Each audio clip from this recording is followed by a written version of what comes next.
భరోసాగా అంటూ మీకు భరోసా కల్పించడానికి విచ్చేస్తున్నారు. ఉత్తరాంధ్ర అదృష్టం చేసుకుంది, విజయనగరం అదృష్టం చేసుకుంది. యువగళం ముగింపు సభ ఇక్కడే జరిగింది. మళ్లీ విడత యువగళం ముగింపు సభ ఇక్కడే జరుగుతోంది. యువత కోసం ప్రత్యేకంగా 3200 కిలోమీటర్లు పాదయాత్ర చేసి యువత కోసం నేనున్న యువ గళమై ప్రతిధ్వనిస్తానని నారా లోకేష్ గారు మీకోసం మీ ప్రాంతానికి వచ్చారు. మీ సమస్యలపై నేను పోరాడుతా అన్నారు. అసెంబ్లీలో నేను గళం వినిపిస్తా అన్నారు. వారు మన మధ్యకి వచ్చేస్తున్నారు. మీరంతా సిద్ధంగా మీ ప్రశ్నలతో మీ భవిష్యత్తుకి ఏం కావాలో, ఉత్తరాంధ్రకి ఏం కావాలో అడగడానికి సిద్ధంగా ఉన్నారని అనుకుంటున్నాం. వారిని సాదరంగా వేదిక మీదకి ఆహ్వానిస్తున్నాం.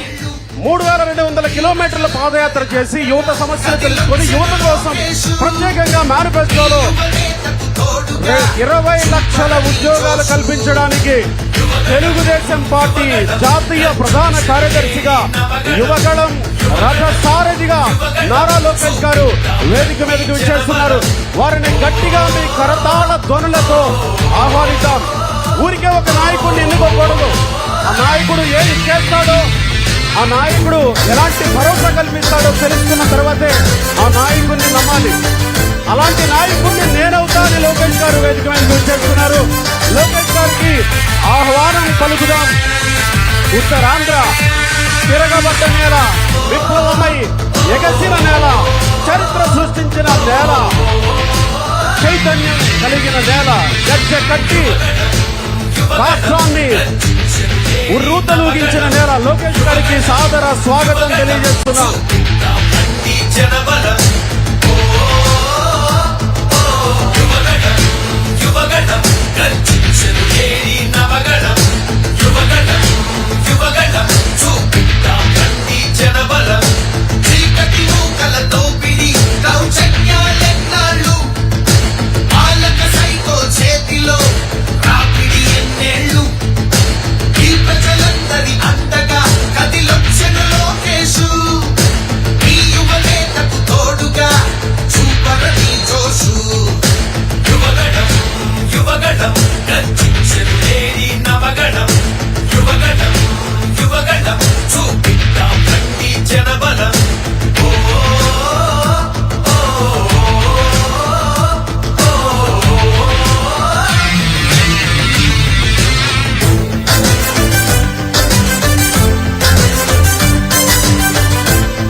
రత్నాలు ఏమైపోయాయి?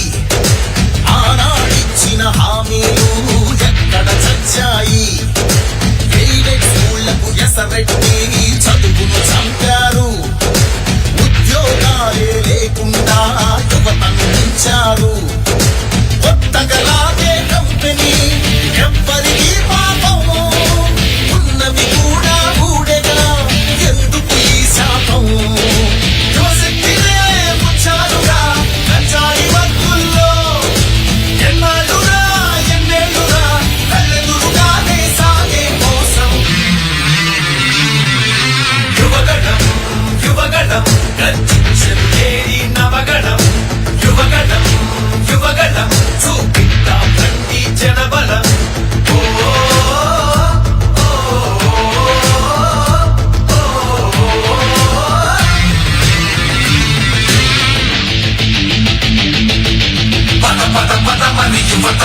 మన భవితకు బాటలు వేయగలం. నిప్పులు చెలికే కసితనం, పెనుగు పెనలేపే యువకలం. పద పద పదమని యువతరం, మన భవితకు బాటలు వేయగలం. నిప్పులు చెలికే కసితనం, పెనుగు పెనలేపే యువకలం. సర్వజనుల సంక్షేమం కోసం దయచేసి అందరం కూర్చున్నాం. లోకేష్ గారు నేరుగా మీతో ఇంటరాక్ట్ అవుతారు. 3200 కిలోమీటర్ల పాదయాత్ర ఇదే విజయనగరంలో ముగించి ముగింపు సభ పెట్టి, ఇది ముగింపు కాదు నవశకానికి ఆరంభం అని, నవశకానికి ఆరంభ శంఖం పూరించిన లోకేష్ గారు మళ్ళీ మలివిడత యువగళం యువకుల కోసం నేనేం చేస్తానో చెప్పడానికి, యువకులకు భరోసా కల్పించడానికి మళ్ళీ ఇదే విజయనగరానికి వచ్చారు, ఇదే ఉత్తరాంధ్రకు వచ్చారు. ఉత్తరాంధ్ర అదృష్టం చేసుకుందా? ఉత్తరాంధ్ర అదృష్టం చేసుకుందా? ఎగ్జాక్ట్లీ. కానీ ఉత్తరాంధ్రకి లోకేష్ గారికి ప్రత్యేకమైనటువంటి అనుబంధం. ఉత్తరాంధ్ర మొట్టమొదటిసారిగా 2014లో తెలుగుదేశం పార్టీ అధికారం చేపట్టినప్పుడు మొట్టమొదటిసారికి హుదూద్ తుఫాన్, ఆ తర్వాత తిత్లీ తుఫాన్. హుదూద్ తుఫాన్ లో చంద్రబాబు నాయుడు గారు ఇక్కడే తిష్ట వేసి వారం రోజుల్లోనే మళ్ళీ ఆ తుఫాను బాధితులందరూ రెక్టిఫై అయ్యేలా, తుఫాను బాధితులందరూ కోలుకునేలా మొత్తం ప్రాంతాన్నంతా మళ్ళీ యాజ్ యూజువల్ చేశారు. సేమ్ టైం తిత్లీ తుఫాన్ లో కూడా మంత్రిగా ఉన్న లోకేష్ గారు ఇక్కడే 5 రోజుల పాటు మందసలో నివాసం ఉండి బస చేసి దసరా పండుగ కూడా ఇక్కడే జరుపుకొని ఈ ప్రాంతంతో ప్రత్యేకమైనటువంటి అనుబంధం కలిగినటువంటి వ్యక్తి. ఇక్కడికి వచ్చినటువంటి పరిశ్రమల గురించి ప్రత్యేకంగా లోకేష్ గారికి తెలుసు, వారు ప్రత్యేక చొరవ తీసుకొచ్చారు. కానీ బాధాకరం ఏంటంటే ఆ పరిశ్రమలేమి ఇప్పుడు లేవు. కానీ అలాంటి పరిశ్రమలు మా యువత కోసం వస్తాయా అనే ప్రశ్న మీలో ఉందా? ఇప్పుడు మీలో ఉందా? అయితే లోకేష్ గారు సమాధానాలు ఇస్తారు. 3200 కిలోమీటర్ల పాదయాత్ర చేసి యువత సమస్యలు తెలుసుకున్నారు. ఇక్కడ చైతన్యం కలిగిన ఉత్తరాంధ్ర, తిరగబడ్డ ఉత్తరాంధ్ర, ఎవరైనా అడ్డును తిరిగితే తిరగబడి తమ విజయాన్ని దక్కించుకున్న ఉత్తరాంధ్ర. ఏం పిల్లడో ఎళదాం వస్తావా? ఏం పిల్లో ఎళదాం వస్తావా? 20 లక్షల ఉద్యోగాలు అంటున్నారు, ఎళదాం వస్తావా? ఎలా వస్తాయో అడుగుదాం, వస్తావా? ఒకసారి లోకేష్ గారిని అడిగి తెలుసుకుందాం. ఈ ప్రశ్నలన్నీ మీలో చాలా ప్రశ్నలు ఉన్నాయి లోకేష్ గారిని అడగడానికి. సేమ్ టైం ఇంకొన్ని ప్రశ్నలు ఇక్కడ యువగళం బాక్స్ లో లోకేష్ గారు ఇక్కడి నుంచి కూడా చాలా ప్రశ్నలకి మీరు సమాధానం చెప్పాల్సి ఉంటుంది. అంతకంటే ముందు ఉత్తరాంధ్రకి సంబంధించి పరిపూర్ణమైన సమగ్రమైన సమాచారం లోకేష్ గారికి ఉంది. లోకేష్ గారు ఉత్తరాంధ్ర సమస్యల మీద, ఉత్తరాంధ్రకు ఏం కావాలో, ఏం ఇస్తే భరోసా కలుగుతుందో అవన్నీ సమగ్రంగా లోకేష్ గారు నేను భరోసా ఇస్తా అంటూ వచ్చారు. వారి ఓపెనింగ్ రిమార్క్స్ తెలుసుకుందాం ఈ సభను ఉద్దేశించి.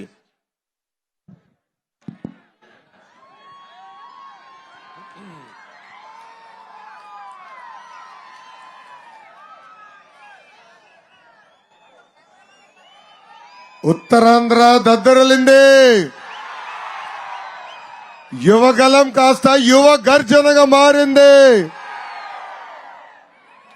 విజయనగరం యూత్ దెబ్బకి తాడేపల్లి కొంపలో టీవీలు పగులుతాం ఖాయం. రాజులు ఏలిన నేల విజయనగరం, విద్యానగరం ఉన్న నేల విజయనగరం. శ్రీ పైడి తల్లి అమ్మవారి దేవాలయం ఉన్న పుణ్యభూమి ఈ విజయనగరం. అమ్మగారి ఆశీస్సులు ఉన్నాయి. అసలు ఎండాకాలం లాగానే లేదు. ప్రశాంతమైన వాతావరణంలో ఈ రోజు యువగలం సభ మనందరం ఏర్పాటు చేసుకోగలుగుతున్నాం. ఆంధ్ర రాష్ట్ర ముఖ్యమంత్రి జగన్ ఒక బిల్డప్ బాబాయ్. ఏంటది? బిల్డప్ బాబాయ్. 1000 కోట్ల రూపాయలు ప్రజాధనాన్ని లూటీ చేసి ఖర్చు పెట్టి ఇప్పుడు ఏకంగా నువ్వే మా నమ్మకం అని బోర్డులు పెట్టారు. ఎక్కడికి వెళ్ళినా మనం చూసాం. ఇప్పుడు మనందరం కూడా చూస్తున్నాం. ఆయన సొంత కుటుంబ సభ్యులని నమ్మట్లా, ఆయన పార్టీకి చెందిన నాయకుల కుటుంబ సభ్యులు వాళ్ళని నమ్మట్లా. మొన్నే చూసాం, హత్య రాజకీయాలు చేసిన మా అన్నని గెలిపించొద్దని జగన్మోహన్ రెడ్డి గారి చెల్లి సునీత గారు చెప్పారు. ఇంతేకాదు, జగన్కి ఓటేస్తే మా కుటుంబానికి పడిన పరిస్థితి ఆంధ్ర రాష్ట్రాలకి పడుతుందని చిన్నమ్మ సౌభాగ్య గారు చెప్పారు. నిన్నగాక మొన్న మా అన్న ఒక ఊసరవల్లి లాంటి వ్యక్తి, ఆయన చెప్పే మాటలు నమ్మద్దని సొంత చెల్లి వైఎస్ షర్మిల గారు కూడా చెప్పారు. ఇక్కడున్న తల్లులందరూ ఆలోచించాలి. ఇంట్లో ఉన్న సొంత చెల్లెలు నమ్మకపోతే మనం జగన్మోహన్ రెడ్డి గారిని ఎలా నమ్మాలి?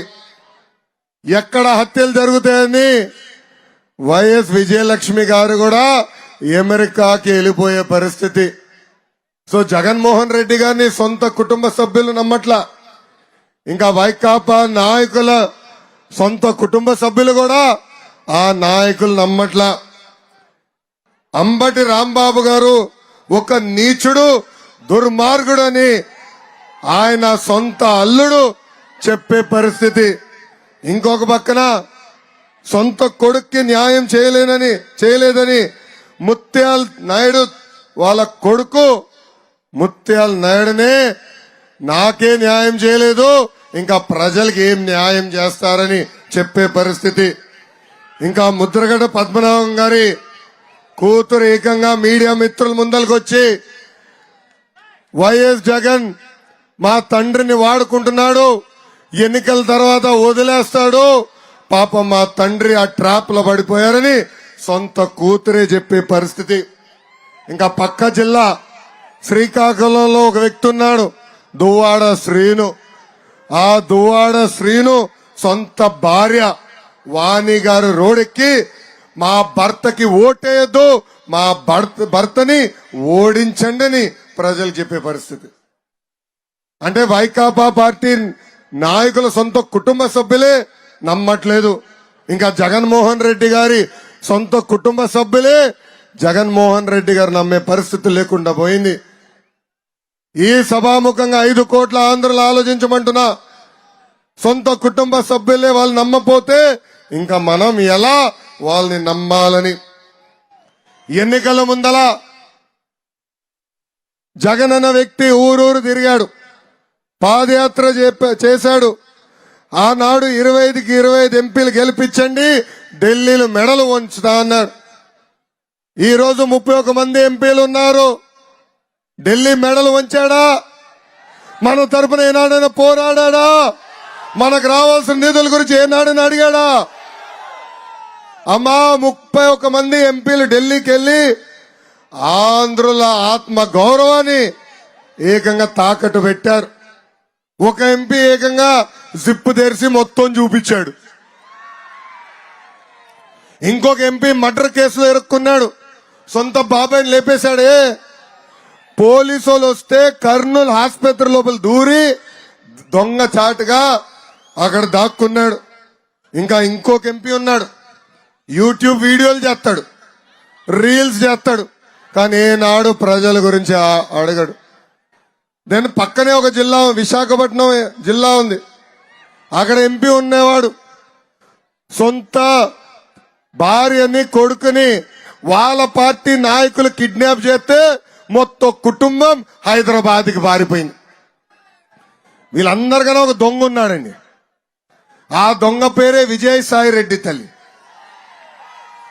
గతంలో తండ్రిని అడ్డంగా పెట్టుకుని జగన్ అన్న వ్యక్తి డబ్బులు దొబ్బినప్పుడు అన్ని కేసుల్లో దగ్గరుండి నీట్ గా లెక్కలు రాసిన వ్యక్తి. ఇప్పుడు కూడా అదే విజయసాయి రెడ్డి విశాఖపట్నాన్ని పెద్ద ఎత్తున దోచేసి ఆ డబ్బుల లెక్కలు చూసే పనిలో బిజీగా ఉన్నారు.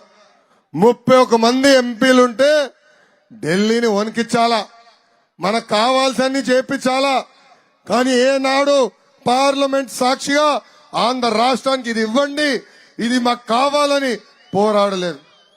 తెలుగుదేశం పార్టీకి ఎంపీలు ఉన్నారు, పక్కనే టైగర్ ఒకడున్నాడు. టైగర్ పేరేంటి? రామ్మోహన్ నాయుడు. మన రాము వెళ్ళి పోరాడాడు, మాట్లాడాడు. గుంటూరు చెందిన ఇంకొక ఎంపీ ఉన్నారు జయదేవ్ గల్లా, ఆయన కూడా వెళ్ళి ఆంధ్ర రాష్ట్రానికి ఇది ఇవ్వండి, ఈ పరిశ్రమలు తీసుకురండి, ఇక్కడ పెట్టుబడి పెట్టించండి అని పార్లమెంట్ సాక్షిగా మన తరపున మన కోసం పోరాడారు. ఈ రోజు నేను ఇక్కడికి వస్తుంటే బొత్స సత్యనారాయణ గారి ప్రెస్ కాన్ఫరెన్స్ వీడియో క్లిప్ నాకు వచ్చింది.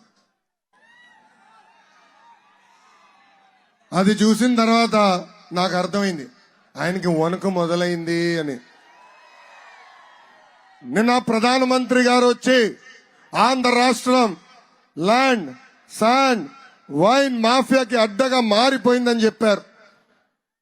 ఈ రోజు బొత్స సత్యనారాయణ గారు ఏమీ మారలేదని చెప్పాడు. ఈ సభాముఖంగా అదే బొత్సకి నేను సవాల్ ఇస్తున్నా. బొత్స గారు, మీరు అసలు విద్యాశాఖ మంత్రి ఎలా అయ్యారు స్వామి? గతంలో తెలుగుదేశం పార్టీ అధికారంలో ఉన్నప్పుడు ఒక ట్రాక్టర్ ఇసుక 1000 రూపాయలు. అదే ట్రాక్టర్ ఇసుక ఈ రోజు 5,000 నుంచి 7,000 రూపాయలకు అమ్ముతున్నారు. ఈ సభాముఖంగా బోత్సాన్ని అడుగుతున్నా, ఏ పందికొక్కు ఆ డబ్బులంతా తింటున్నారు? తెలుగుదేశం పార్టీ అధికారంలో ఉన్నప్పుడు క్వార్టర్ బాటిల్ ధర 60 రూపాయలు. ఇప్పుడు అదే క్వార్టర్ బాటిల్ ధర 180 రూపాయలు. బొత్స సత్యనారాయణ గారు ఈ రోజు ఏ పందికొక్కు ప్రజల రక్తాలు తాగుతూ మా డబ్బులు దొబ్బుతున్నారు మాకు చెప్పండి. ఇంకా భూముల దగ్గరకు వస్తే కొత్త చట్టం తీసుకొచ్చారు తల్లి. దాని పేరు ల్యాండ్ టైటిలింగ్ యాక్ట్ అంట, భూ హక్కుల చట్టం అంట. ఆ చట్టం చదివిన తర్వాత నాకు అర్థమైంది తల్లి, మన భూములు కొట్టేదానికి వీళ్ళు సిద్ధంగా ఉన్నారని. దాంట్లో మూడు విషయాలు మీకు చెప్తా. మొదటిది, మనం కష్టపడి భూములు కొనుక్కున్నాం, లేదంటే మన తల్లిదండ్రులు మన కోసం భూములు కొన్నారు, లేదంటే మన తాత ముత్తాత వాళ్ళు కొనుక్కున్న భూములు మనకు వస్తాయి. మళ్ళీ జగన్మోహన్ రెడ్డి గారి ఫోటో ఎందుకే? ఆయన ఏమైనా సొంత భూమి ఇచ్చాడా? ఆయన జోబు నుంచి తీసి మనకి ఏమైనా ఇచ్చాడా తల్లి? ఆయన ఫోటో ఓకే పోన్లే, ఆయనకి ఫోటోలు పిచ్చి తల్లి, బాగా పిచ్చి. ఎక్కడికి వెళ్ళినా రంగులేయాలా, ఎక్కడికి వెళ్ళినా ఆయన మొహం పెట్టాలా. పోన్లే, పట్టాల పైన ఫోటో ఉంది, ఆయన కర్మ అనుకున్నా. దాని తర్వాత చట్టం చదివితే నిజం బయటకు వచ్చింది. మన భూమికి సంబంధించిన ఒరిజినల్ డాక్యుమెంట్లు ఉంటాయి స్టాంప్ పేపర్ పైన. ఆ డాక్యుమెంట్లు ఆయన పెట్టుకుంటాడంట, జిరాక్స్ కాపీలు మనకి ఇస్తాడంట. ఓమో, ఇదేం అన్యాయం అనుకున్నా. దాని తర్వాత మూడో అంశం బయటపడింది. ఇద్దరి మధ్యన భూ తగాదా ఉంటే కోర్టుకు వెళ్లే హక్కు మనకు లేదంట, అధికారులే కూర్చుని తేల్చిపడేస్తారంట. ఇక్కడ బొత్స కుటుంబం చూసాం, ఉత్తరాంధ్రని క్యాన్సర్ గడ్డలగల వదిలేస్తుంది. ఇంక ఇలాంటి నాయకుల ఆధ్వర్యంలో మన భూముల కలెక్టర్లు అడ్డంగా పెట్టుకుని దోచేసుకుంటారు తల్లి. అమ్మా, ఈ మధ్యన జగన్మోహన్ రెడ్డి గారు ఎక్కడికి వెళ్ళినా మీ బిడ్డని అంటున్నాడు తల్లి. మురిసిపోదమ్మా. ఎందుకు అంటున్నాడు నేను చెప్తా. రేపు అధికారంలోకి పొరపాటున వస్తే నేను నీ బిడ్డను కదా, నీ భూమి నాది, నాకు ఇచ్చే తల్లి అంటాడు.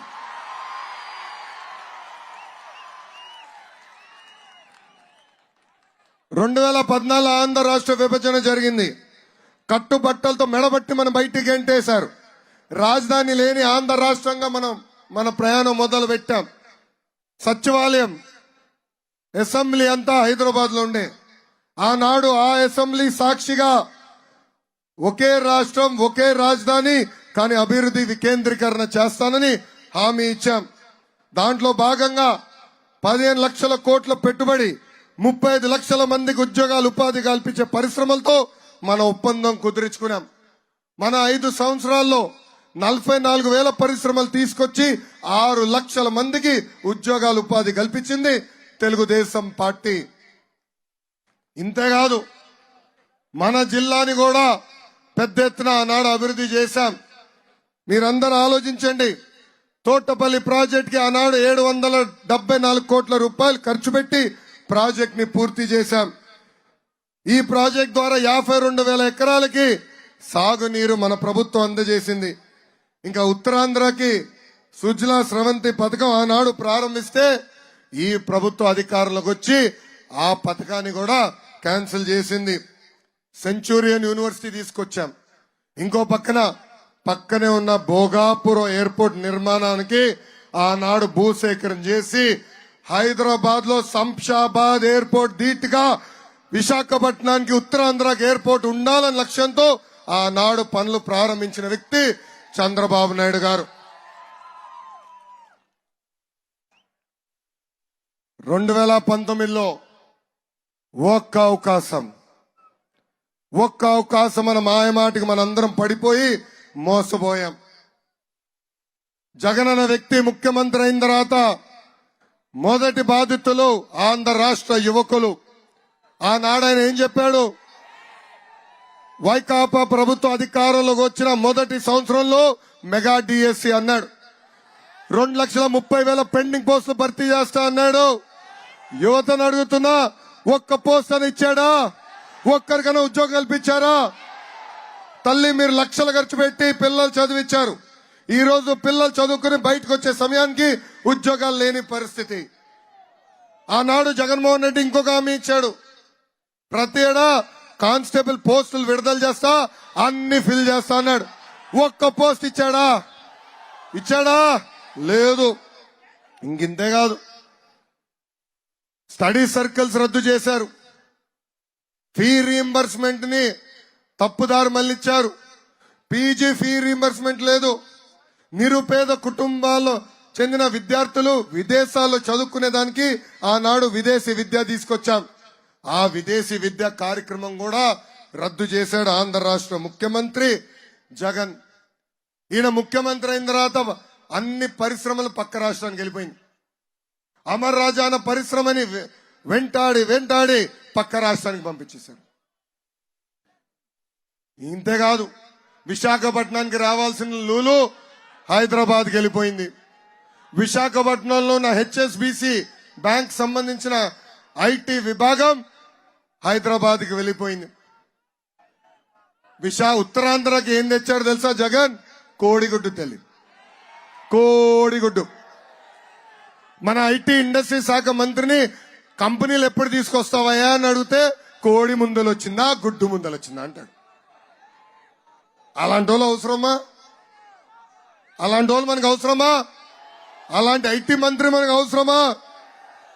అందుకే ఈ సభాముఖంగా నిరుద్యోగ యువకులకు నేను హామీ ఇస్తున్నా. తెలుగుదేశం, జనసేన, భారతీయ జనతా పార్టీ ప్రభుత్వం ఏర్పడిన తొలి సంతకం మెగా డిఎస్సి పైన ఉంటుంది. తల్లి సింగిల్ జాబ్ క్యాలెండర్ ఇస్తాం. ప్యూన్ నుంచి గ్రూప్స్ వరకు ప్రతి సంవత్సరం సింగిల్ జాబ్ క్యాలెండర్ ఇచ్చి పెండింగ్ పోస్టులన్నీ 5 సంవత్సరాల భర్తీ చేసే బాధ్యత మేము తీసుకుంటాం. ఇంతేకాదు, పెద్ద ఎత్తున ప్రైవేట్ రంగంలో పెట్టుబడులు, పరిశ్రమలు తీసుకొస్తాం. 5 సంవత్సరాల్లో 20 లక్షల ఉద్యోగాలు కల్పించే బాధ్యత కూడా మేము తీసుకుంటాం. ఉద్యోగాలు వచ్చే వరకు నిరుద్యోగ యువకులకి 3,000 రూపాయలు నిరుద్యోగ భృతి కూడా మన ప్రభుత్వం అందజేస్తుంది. అందుకే ఈ సభాముఖంగా ఆంధ్ర రాష్ట్ర యువతకి పిలిపిస్తున్నా, మేలుకో ఆంధ్రుడా. ఇంకెన్నాళ్ళని హైదరాబాద్ మన రాజధాని అనుకుంటాం? ఎన్నాళ్ళని ఉద్యోగాలు, ఉపాధి కోసం తెలంగాణ, కర్ణాటక, చెన్నై, ఒరిస్సాకి వెళ్తాం? మనకు పౌరుషం లేదా? ఆత్మవిశ్వాసం లేదా? మనం పోరాడలేమా? మన రాజధాని కట్టలేమా? ఉద్యోగాలు మనం తీసుకురాలేమా? మన ఓటు చాలా కీలకమైంది. మన ఓటు వల్ల మన భవిష్యత్తు ఆధారపడి ఉంది. ఇక్కడ చాలా మంది మొదటిసారి ఓటేసే యువకులు ఉన్నారు. ఆలోచించండి. గత 5 సంవత్సరాలు మనం చాలా నష్టపోయాం. ఉద్యోగాలు, ఉపాధి లేక నష్టపోయాం.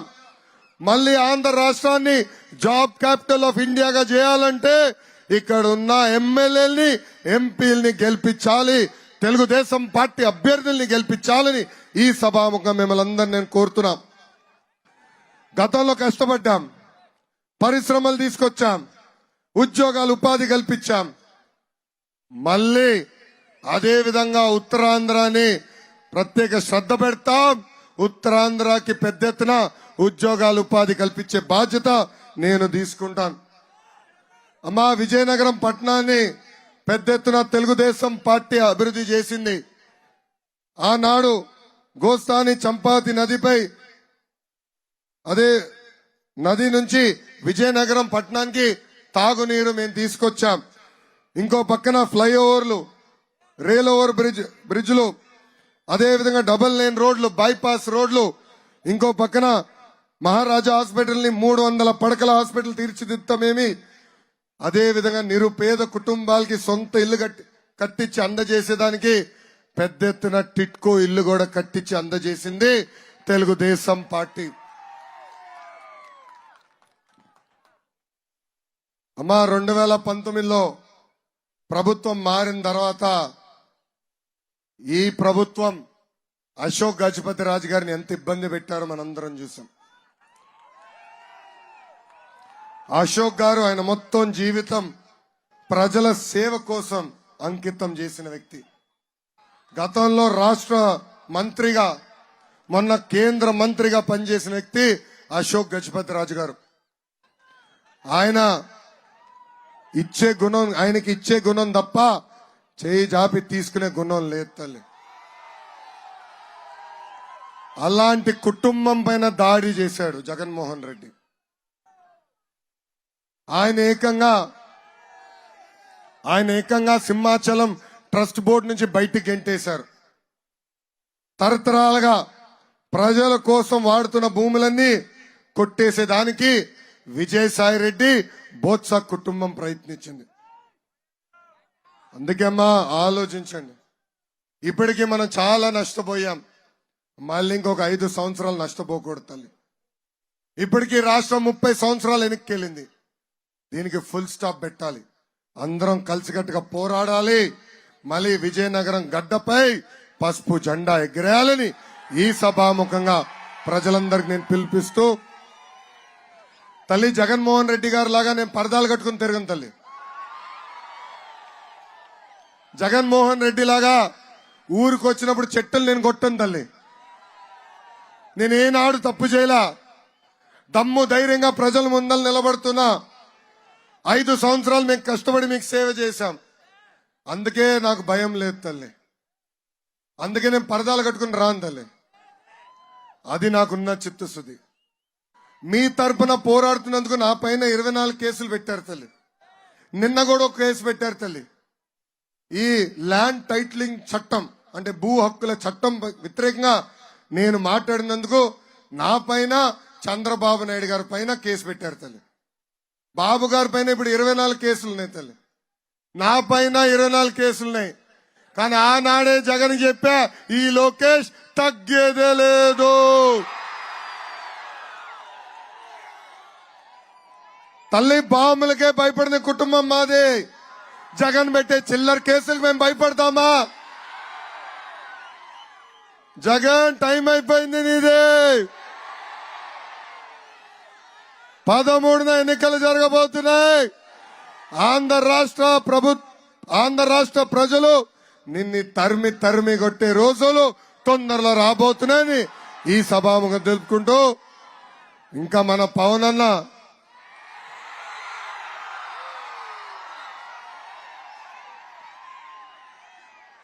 ఒక మంచి స్లోగన్ మనందరికి ఇచ్చారు. ఏంటది? Hello AP, hello AP, hello AP. ఈ నినాదంతో వచ్చే ఎన్నికలు 13న బాయ్ బాయ్ వైసీపీ చెప్పాలని మీ అందరినీ కోరుకుంటూ ఇప్పుడు ఈ కార్యక్రమం ప్రారంభించవలసిందిగా పెద్దలు నేను కోరుతున్నా. అందరికీ నమస్కారం.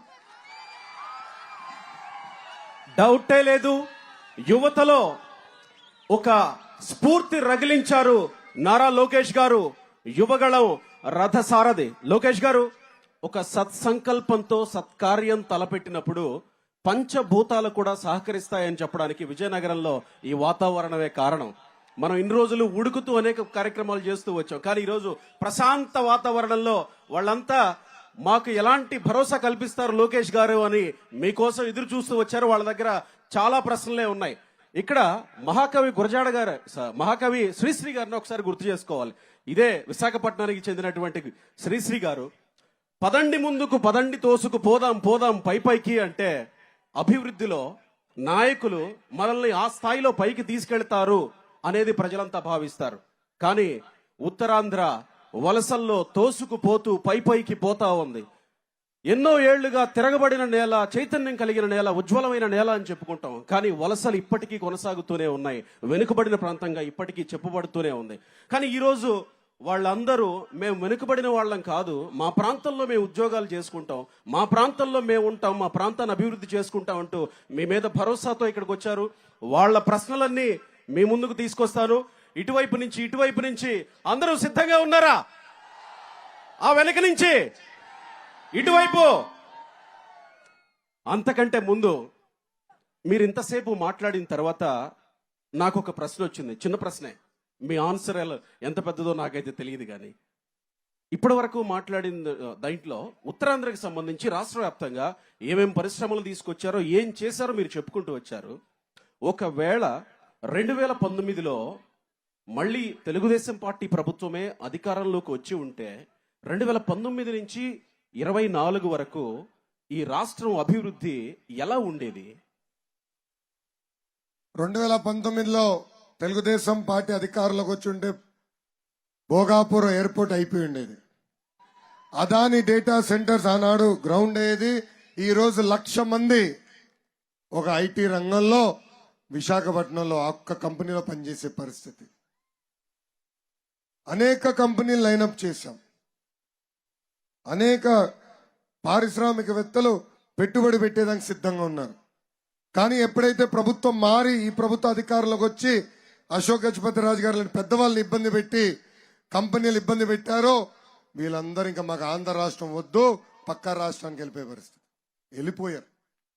ఒక అమర్ రాజా పక్క రాష్ట్రంలో పెట్టుబడి పెట్టిన వల్ల 20,000 మంది నిరుద్యోగ యువకులు ఉద్యోగాలు కోల్పోయారు. ఇట్లా లూలు వెళ్ళిపోయిన వల్ల దాదాపు ఇంకొక 20,000 మంది ఉద్యోగాలు కోల్పోయారు. ఇట్లా ఒక్కొక్క పరిశ్రమ పోతే మా అంచనా ప్రకారం దాదాపు 20 లక్షల మందికి రావాల్సిన ఉద్యోగాలు ఈ రోజు ఆంధ్ర రాష్ట్ర యువత కోల్పోయారు. మీరు అధికారంలో ఉండి ఉంటే ఈ యువత అంతా పక్క రాష్ట్రాలకు వెళ్లకుండా ఇదే ఉత్తరాంధ్రలో ఉండి ఇళ్ల దగ్గరే ఉంటూ వాళ్ళ తల్లిదండ్రులతో ఉంటూ ఉద్యోగాలు చేసుకుని ఉండేవాళ్ళ? 100%, 100% ఆనాడు ఉత్తరాంధ్రని ఒక ఫార్మా హబ్ గా తీర్చిదిద్దాల లక్ష్యంతో ముందరికెళ్ళాం. అనేక కార్యక్రమాలు చేపట్టాం. అందుకే ఎయిర్పోర్ట్ కి అంత పెద్ద ఎత్తున భూసేకరణ కూడా చేశాం. అందరు అడిగారు ఎయిర్పోర్ట్ కి అంత భూమి అవసరమా అని. అప్పుడు ఒకే హైదరాబాద్ లో ఉన్న శంషాబాద్ ఎయిర్పోర్ట్ చూడండి. ఈ రోజు ఆ ఎయిర్పోర్ట్ వల్ల హైదరాబాద్ ఎంత పెరుగుతుంది. అది మా కళ. ఆ ఒక్క భోగాపురం ఎయిర్పోర్ట్ వల్ల ఉత్తరాంధ్ర రూపురేఖలు మొత్తం మారుతాయి. ఆనాడు అశోక్ గజపతి రాజు గారు కేంద్రంలో సివిల్ ఏవియేషన్ మంత్రిగా కూడా పనిచేశారు. ఆయన నాయకత్వంలోనే ఆ ప్రాజెక్ట్ ముందరికెళ్ళింది. ఆయన నాయకత్వంలోనే ఆ భూసేకరణ జరిగింది. కానీ చూడండి ఇప్పుడు ఆ ప్రాజెక్ట్ ఎక్కడికి వెళ్ళా. జరిగిన శంకుస్థాపన ఈయన వంగలేక రాయి పైకి పిలిచి కొట్టి మళ్ళీ శంకుస్థాపన చేశాడు.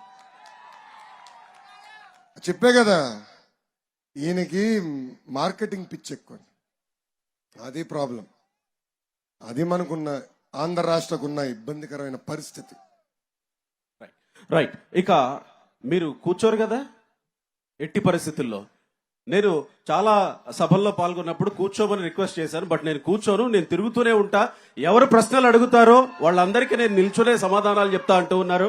మొట్టమొదటి ప్రశ్న తీసుకుందాం లోకేష్ గారు. యువతలో నుంచి ఇటువైపు రైట్ సైడ్ నుంచి తీసుకుందాం. రైట్ సైడ్ నుంచి ఎవరు అడుగుతారు? మైక్ ఇచ్చారు. రైట్ సైడ్ నుంచి చెప్పు తమ్ముడు. రైట్. హలో, చెప్పండి అన్నా. నమస్కారం అన్న. నా నమస్కారం. పేరు ప్రసాద్, విజయనగరం జిల్లా అన్న మాది. చెప్పు ప్రసాద్. నేను ఒక స్పోర్ట్స్ పర్సన్ అన్న, బ్యాడ్మింటన్ ప్లేయర్ని. రీసెంట్ గా అయిన లోకల్ అయిన ప్రతి గేమ్ లో నేను విన్ అయ్యేవాడిని అన్న. రీసెంట్ సెలక్షన్స్ కూడా అయ్యాయి, అందులో సెలెక్ట్ అయ్యాను. నా గోల్ ఏంటంటే నేషనల్ స్టేట్ లెవెల్లో ఆడాలని నా గోల్ అన్న. కానీ గవర్నమెంట్ నుంచి ఎటువంటి సపోర్ట్ మాకు లేదు. అలాగే విజయనగరంలో చాలా మంది యువత స్పోర్ట్స్ టాలెంటెడ్ పర్సన్స్ ఉన్నారు, కానీ ఎటువంటి సపోర్ట్ లేదు. మన గవర్నమెంట్ వచ్చిన తర్వాత ఎటువంటి చర్యలు తీసుకుంటారో చెప్పాలన్నా. అలాగే చాలా యువత ఉంది విజయనగరంలో, చాలా టాలెంట్ పర్సన్స్ ఉన్నారన్న. మీరు స్పోర్ట్స్ మీద మంచి చర్యలు తీసుకుంటారని కోరుకుంటున్నానన్న. ఒకసారి మీరు చెప్పాలి. థ్యాంక్స్ అన్న. తమ్ముడు ఈరోజు చూస్తే అన్ని రంగాల్లో తెలుగు నంబర్ 1 ఉన్నారు ఎక్సెప్ట్ స్పోర్ట్స్. క్రికెట్ లో చూస్తే తెలుగు చాలా తక్కువ మంది ఉన్నారు. బ్యాడ్మింటన్ లో ఈ మధ్యన కొంతమంది బాగా పైకి వచ్చారు. గోపీచంద్ గారు ఆనాడు గోల్డ్ మెడల్ భారతదేశాన్ని గెలుచుకుని వచ్చినప్పుడు చంద్రబాబు నాయుడు గారు హైదరాబాద్ లో భూమి ఇచ్చి ఈ రోజు ఒక అద్భుతమైన అకాడమీ గోపీచంద్ గారు కూడా ఏర్పాటు చేశారు. చంద్రబాబు నాయుడు గారు ముఖ్యమంత్రిగా ఉన్నప్పుడు ఎప్పుడు స్పోర్ట్స్ పెద్ద ఎత్తున ప్రోత్సహించాలి. యువతకి మెరుగైన అవకాశాలు కల్పించే లక్ష్యంతో పనిచేశారు. అందుకే మీరు చూస్తే మినీ స్టేడియంలు కానీ ఇండోర్ స్టేడియంలు కానీ ఆనాడు మన ప్రభుత్వంలో కట్టింది. ఈ ప్రభుత్వ అధికారంలోకి వచ్చిన తర్వాత స్పోర్ట్స్ అథారిటీ ఆఫ్ ఆంధ్రప్రదేశ్ రాజకీయ పునరాసర కేంద్రంగా మారింది. నంద్యాలకు చెందిన ఒక వ్యక్తికి ఇచ్చాడబ్బా. ఆయన ఎప్పుడు టిక్ టాక్ యూట్యూబ్ వీడియోల్లో బిజీగా ఉంటాడు. ఆ వ్యక్తి ఏనాడు క్రీడాకారుల గురించి పట్టించుకోలే. కనీసం మనోళ్ళు నేషనల్ గేమ్స్కి వెళ్ళి ఆడడానికి వెళ్ళాలనుకున్నప్పుడు వాళ్ళకి కిట్స్ కూడా ఇవ్వాల. నేను ట్వీట్ పెట్టిన తర్వాత ఆ వ్యక్తి మేల్కొని కిట్లు ఇచ్చాడు. అంటే ఎంత అన్యాయంగా ఉందో చూడండి పరిస్థితి. ముఖ్యమంత్రి బాధ్యత కేవలం బటన్ నొక్కుతాం కాదు, ఒక విజన్ ఉండాలా. రాష్ట్రాన్ని ఎలా ముందలు తీసుకెళ్లాలి, పిల్లల భవిష్యత్తు ఎలా ఉండాలి, అన్ని రంగాల్లో తెలుగోలు నంబర్ 1 ఎలా తీసుకురావాలనేది ఆ విజన్ ఉండాలి. అది మన ముఖ్యమంత్రి గారికి లేదు. మన ముఖ్యమంత్రి గారు సగం చూపు ఎప్పుడు జైలు వైపే. వెళ్ళొచ్చాడు కదా, తప్పులు చేశాడు కదా, ఇప్పుడు కూడా తప్పులు చేశాడు కదా, అందుకే చూపు ఎప్పుడు జైలు వైపే ఉంటుంది. దానివల్ల మనం నష్టపోయాం. తప్పనిసరిగా మన ప్రభుత్వ అధికారంలోకి వచ్చిన వెంటనే ఆనాడు ప్రారంభించిన మినీ స్టేడియం ఇండోర్ స్టేడియంస్ పూర్తి చేస్తాం. నియోజకవర్గ వారిగా లీగ్స్ ఏర్పాటు చేస్తాం. అక్కడ నుంచి డెఫినెట్లీ స్టేట్ లీగ్స్ కూడా ఏర్పాటు చేసి మిమ్మల్ని పెద్ద ఎత్తున ప్రోత్సహిస్తాం. క్రికెట్ లో కూడా తెలుగులో వచ్చే విధంగా మేము కష్టపడతామని ఈ సభాముఖం చెప్తున్నాం. దీనికి ఒక ఉదాహరణ మీ మంగళగిరి నుంచే మొదలు పెట్టినట్టున్నారు కదా, ఇప్పటి నుంచే. మాకు మంగళగిరి ప్రీమియర్ లీగ్ ఉంది. ఓకే. మా మంగళగిరిలో ప్రతి గ్రామానికి వార్డుకి ఇప్పుడు ఒక క్రికెట్ టీం ఉంది. వాళ్ళకి క్రికెట్ కిట్స్ ఇప్పుడు ఎన్నికలు వస్తున్నాయని కాదు, గత 3 సంవత్సరాలకి ఇస్తున్నాం. మేము లీగ్స్ ఏర్పాటు చేస్తున్నాం. ఓకే. ఐపీఎల్ కన్నా ఎక్కువ మా మంగళగిరిలో మంగళగిరి ప్రీమియర్ లీగ్ చూస్తారు. బిఎల్ ఎంపీఎల్ అని పేరు పెట్టాను దానికి. ఓకే. సో అదే విధంగా ఆ ఎంపీఎల్ ని ఆదర్శంగా తీసుకుని అన్ని నియోజకవర్గాలు ఏర్పాటు చేయాలనేది తెలుగుదేశం ఆలోచన. రైట్. ఇటువైపు నుంచి సిస్టర్స్ లో నుంచి ఒక ప్రశ్న తీసుకుందాం. ఎవరు మాట్లాడతారు, ఎవరు అడుగుతారు? రైట్. ఆ, నా పేరు వనిత. వస్తున్నా తమ్ముడు, ఒక్క నిమిషం. లేడీస్ విజయనగరం ఫస్ట్, జిల్లా. Ladies first. ఆగమ్మా, చెప్పమ్మా. హాయ్ అన్న, మాది విజయనగరం జిల్లా. నా దగ్గర పేరు వనిత. ఈనాడు మన రాష్ట్రానికి ఏ గతి పట్టిందంటే, ఏ రాష్ట్రానికి అడిగినా రాజధాని అంటే వాళ్ళు ఒక సమాధానం చెప్పుకుంటారు. అదే మనకు అడిగితే నోట్లో నుండి సమాధానం రాదు. ఆ గతి పట్టించాడు మనకి వైఎస్ఆర్ జగన్మోహన్ రెడ్డి. మనకి రాష్ట్రం విభజన అయ్యిందన్నా 10 సంవత్సరాల నుండి మన రాష్ట్రానికి రాజధాని లేదు. మీరు అమరావతి అంటారు, వాళ్ళేమో ఓరు నాయన ఒక రాజధాని చెప్పండి అంట. 1 కాదు 2 కాదు 3 అంటారు, కానీ ఇప్పుడు ఒక రాజధాని కూడా మనకు ఆంధ్రప్రదేశ్ రాష్ట్రానికి ఇవ్వలేదు. సో మీరు వచ్చిన తర్వాత మేము మా రాజధాని నిలబెట్టుకుంటారని అనుకుంటున్నాము. ఒక రాజధాని కావాలంటే ముందు ఇప్పటి వరకు మనం ఇంకా డిసైడ్ అవ్వలేదు ఏ రాజధానో. మనం ముందు డిసైడ్ అయ్యి తర్వాత కట్టుకొని అభివృద్ధి చెందాలంటే టైం పడుతుంది కదన్నా. అది ఎప్పుడు జరుగుతుందో మీరే చెప్పాలన్నా. ఇది ఒక మెయిన్ పెద్ద ఇష్యూ అన్న, ఆంధ్రప్రదేశ్ స్టేట్ కి రాజధాని లేకపోవడం. సో మీ మన ప్రభుత్వం వచ్చిన తర్వాత మీరు దేన్ని అమల్లోకి తీసుకొస్తారో చెప్పండి అన్న. Thank you. చాలా మంచి ప్రశ్న అడిగావు చెల్లమ్మ. చంద్రబాబు నాయుడు గారు ఆనాడు అసెంబ్లీ సాక్షిగా ఒకే రాష్ట్రం ఒకే రాజధాని అభివృద్ధి వికేంద్రీకరణ అన్న చట్టం తీసుకొచ్చారు. దాంట్లో భాగంగా విజయవాడకి గుంటూరు మధ్యన రాజధాని ఉంటే బాగుంటుంది, రాష్ట్రం నడిబొడ్డున ఉంటుందని ఆనాడు నిర్ణయించారు. అదే సభలో జగన్మోహన్ రెడ్డి అనే వ్యక్తి మాట్లాడుతూ, ఇప్పటికీ రాష్ట్రం చిన్నదైంది, ప్రాంతీయ విద్వేషాలు రెచ్చగొట్టేదానికి నేను సిద్ధంగా లేను, అమరావతికి సంపూర్ణ మద్దతు తెలుపుతున్నాను అని ఆయన చెప్పారు. అది చెప్తూ 30,000 ఎకరాలు కనీసం భూమి ఉన్న ప్రాంతంలో రాజధాని కట్టమని చెప్పారు. చంద్రబాబు నాయుడు గారు ఆనాడు రైతుల దగ్గరికి వెళ్లి ల్యాండ్ పూలింగ్ లో మీ భూములు ఇవ్వండి, 5 కోట్ల ఆంధ్రుల కోసం మన రాజధాని కట్టుకుందాం అన్నారు. వాళ్ళు ఇచ్చారు.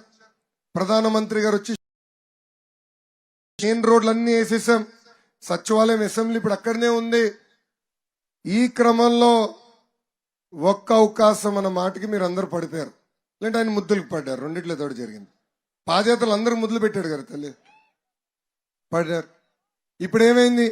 ఆయన అధికారంలోకి వచ్చిన మొదటి 3 నెలల్లో 3 ముక్కలు ఆటలాడుతూ మొదలు పెట్టాడు తల్లి. మన జీవితాలతో ఆడుతున్నాడు. ఏమన్నాడైనా న్యాయ రాజధాని అన్నాడు కర్నూలు. ఇంకో పక్కన ఉత్తరాంధ్రకి ఎకనామిక్ క్యాపిటల్ అన్నాడు. అదే విధంగా లెజిస్లేటివ్ క్యాపిటల్ అమరావతి అన్నాడు. తల్లి ఇప్పుడు మిమ్మల్ని ఆలోచించమంటున్నా. కర్నూలులో నేను పాదయాత్ర చేశానమ్మా. అక్కడ ఒక్క ఇటుకేలేదు తల్లి హైకోర్టుకి, ఒక్క ఇటుకేలే కదా, భూసేకరణ కూడా చేయాల. ఇదిగో పలాందిక్కడ మేము హైకోర్టు కడతాము అని చెప్పలేదు. అమరావతి ఎటుగో సర్వనాశనం చేశాడు, అందరు తెలిసిన విషయం. అది ప్రజావేదిక కూల్చిన దగ్గర నుంచి అర్థమైంది, నాశనం చేశాడు. ఇప్పుడు ఉత్తరాంధ్రకు వద్దాం. విశాఖపట్నం ఆర్థిక రాజధాని అన్నాడు, చాలా పరిపాలక రాజధాని, క్షమించాలి, పరిపాలక రాజధాని అన్నాడు. ఏమైనా కట్టాడమ్మా? డిపార్ట్మెంట్లు ఏమైనా మూవ్ అయినా? ఒకటి కట్టాడు తల్లి, మీరు మర్చిపోయారు. ఋషికొండ గుండు కొట్టి ఒక్క వ్యక్తి బతికేదానికి 500 కోట్ల రూపాయలు ఖర్చు పెట్టి ప్యాలెస్ కట్టుకున్నాడు తల్లి. ఆ విజువల్స్ వచ్చినాయి. 500 కోట్ల రూపాయలు తల్లి. అదే 500 కోట్ల రూపాయలు మన కోసం ఖర్చు పెట్టి ఉంటే విజయనగరం జిల్లాలో ఉన్న నిరుపేద కుటుంబాలందరికీ ఇల్లు కట్టాయి. అందరికి పోన్లే అని కర్మ అనుకున్నాం. బిల్డప్ బాబాయ్ కదా, అంత ప్యాలెస్ ఉండాలే, పోన్లే అనుకుందాం. దాని తర్వాత ఎవరో కేంద్ర ప్రభుత్వం రాశారు, ఇట్లా కొండకి గుండు కొట్టాడు, ఇది కరెక్ట్ కాదని. అప్పుడు కేంద్ర ప్రభుత్వం ఏం చెప్పింది తెలుసా? 200 కోట్ల రూపాయలు అదనపు పెనాల్టీ వేసింది. అంటే ఒక్క వ్యక్తి బతికేదానికి 700 కోట్ల రూపాయలు ఖర్చు పెట్టారు. రాష్ట్రపతి భవనాన్ని కూడా అంత ఖర్చు పెట్టలేదు చెల్లమ్మ. చూడండి ఎంత అన్యాయమో. ఇప్పుడు ఉత్తరాంధ్రాని విశాఖపట్నాన్ని అభివృద్ధి చేస్తామని ఆనాడు హామీ ఇచ్చారు. ఒక్క పరిశ్రమ తీసుకొచ్చారమ్మా? ఒక్కరికి ఉద్యోగం కల్పించారా? ఒక్కరికైనా ఉపాధి వచ్చిందా? ఈరోజు ఆంధ్ర రాష్ట్ర పేపర్లు చదువుదాం. ఎక్కడ చూసినా హత్యలు, మానభంగాలు, గంజాయి, ఇదే కదా. అదే పక్క రాష్ట్ర పేపర్లు చదివితే ఈరోజు ఈ పెట్టుబడి, ఆ కంపెనీ వచ్చింది. ఇది కరెక్ట్ గా తల్లి.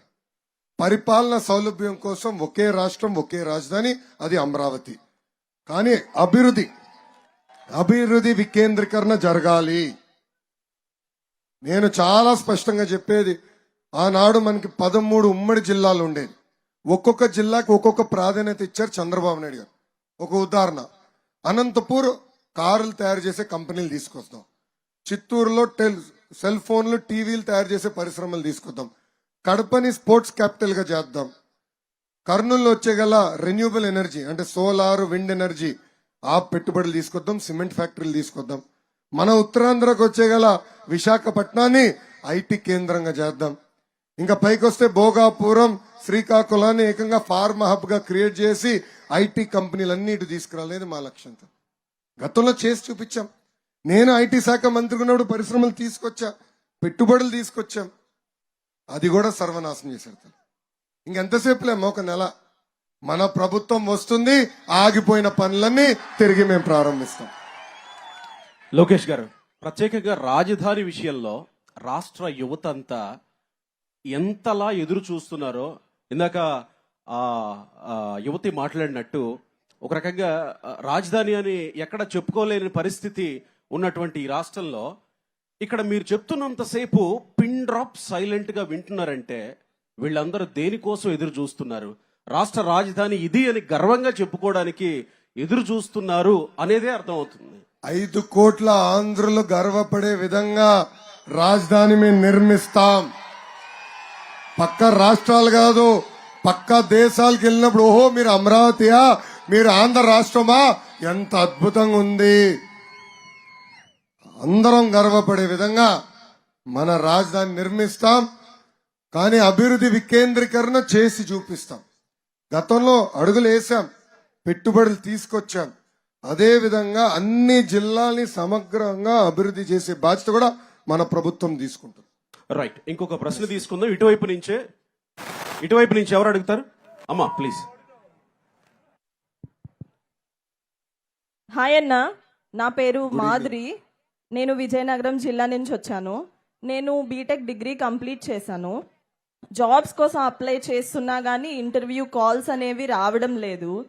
ప్రెజెంట్ ఉన్న స్కిల్స్ నేర్చుకోవడానికి స్కిల్ డెవలప్మెంట్ సెంటర్స్ కూడా ఈ ప్రభుత్వం మనకి లేకుండా చేశారు. అదే కాదు, ఐటీ కంపెనీస్ కూడా మనకి వెళ్ళగొట్టారు.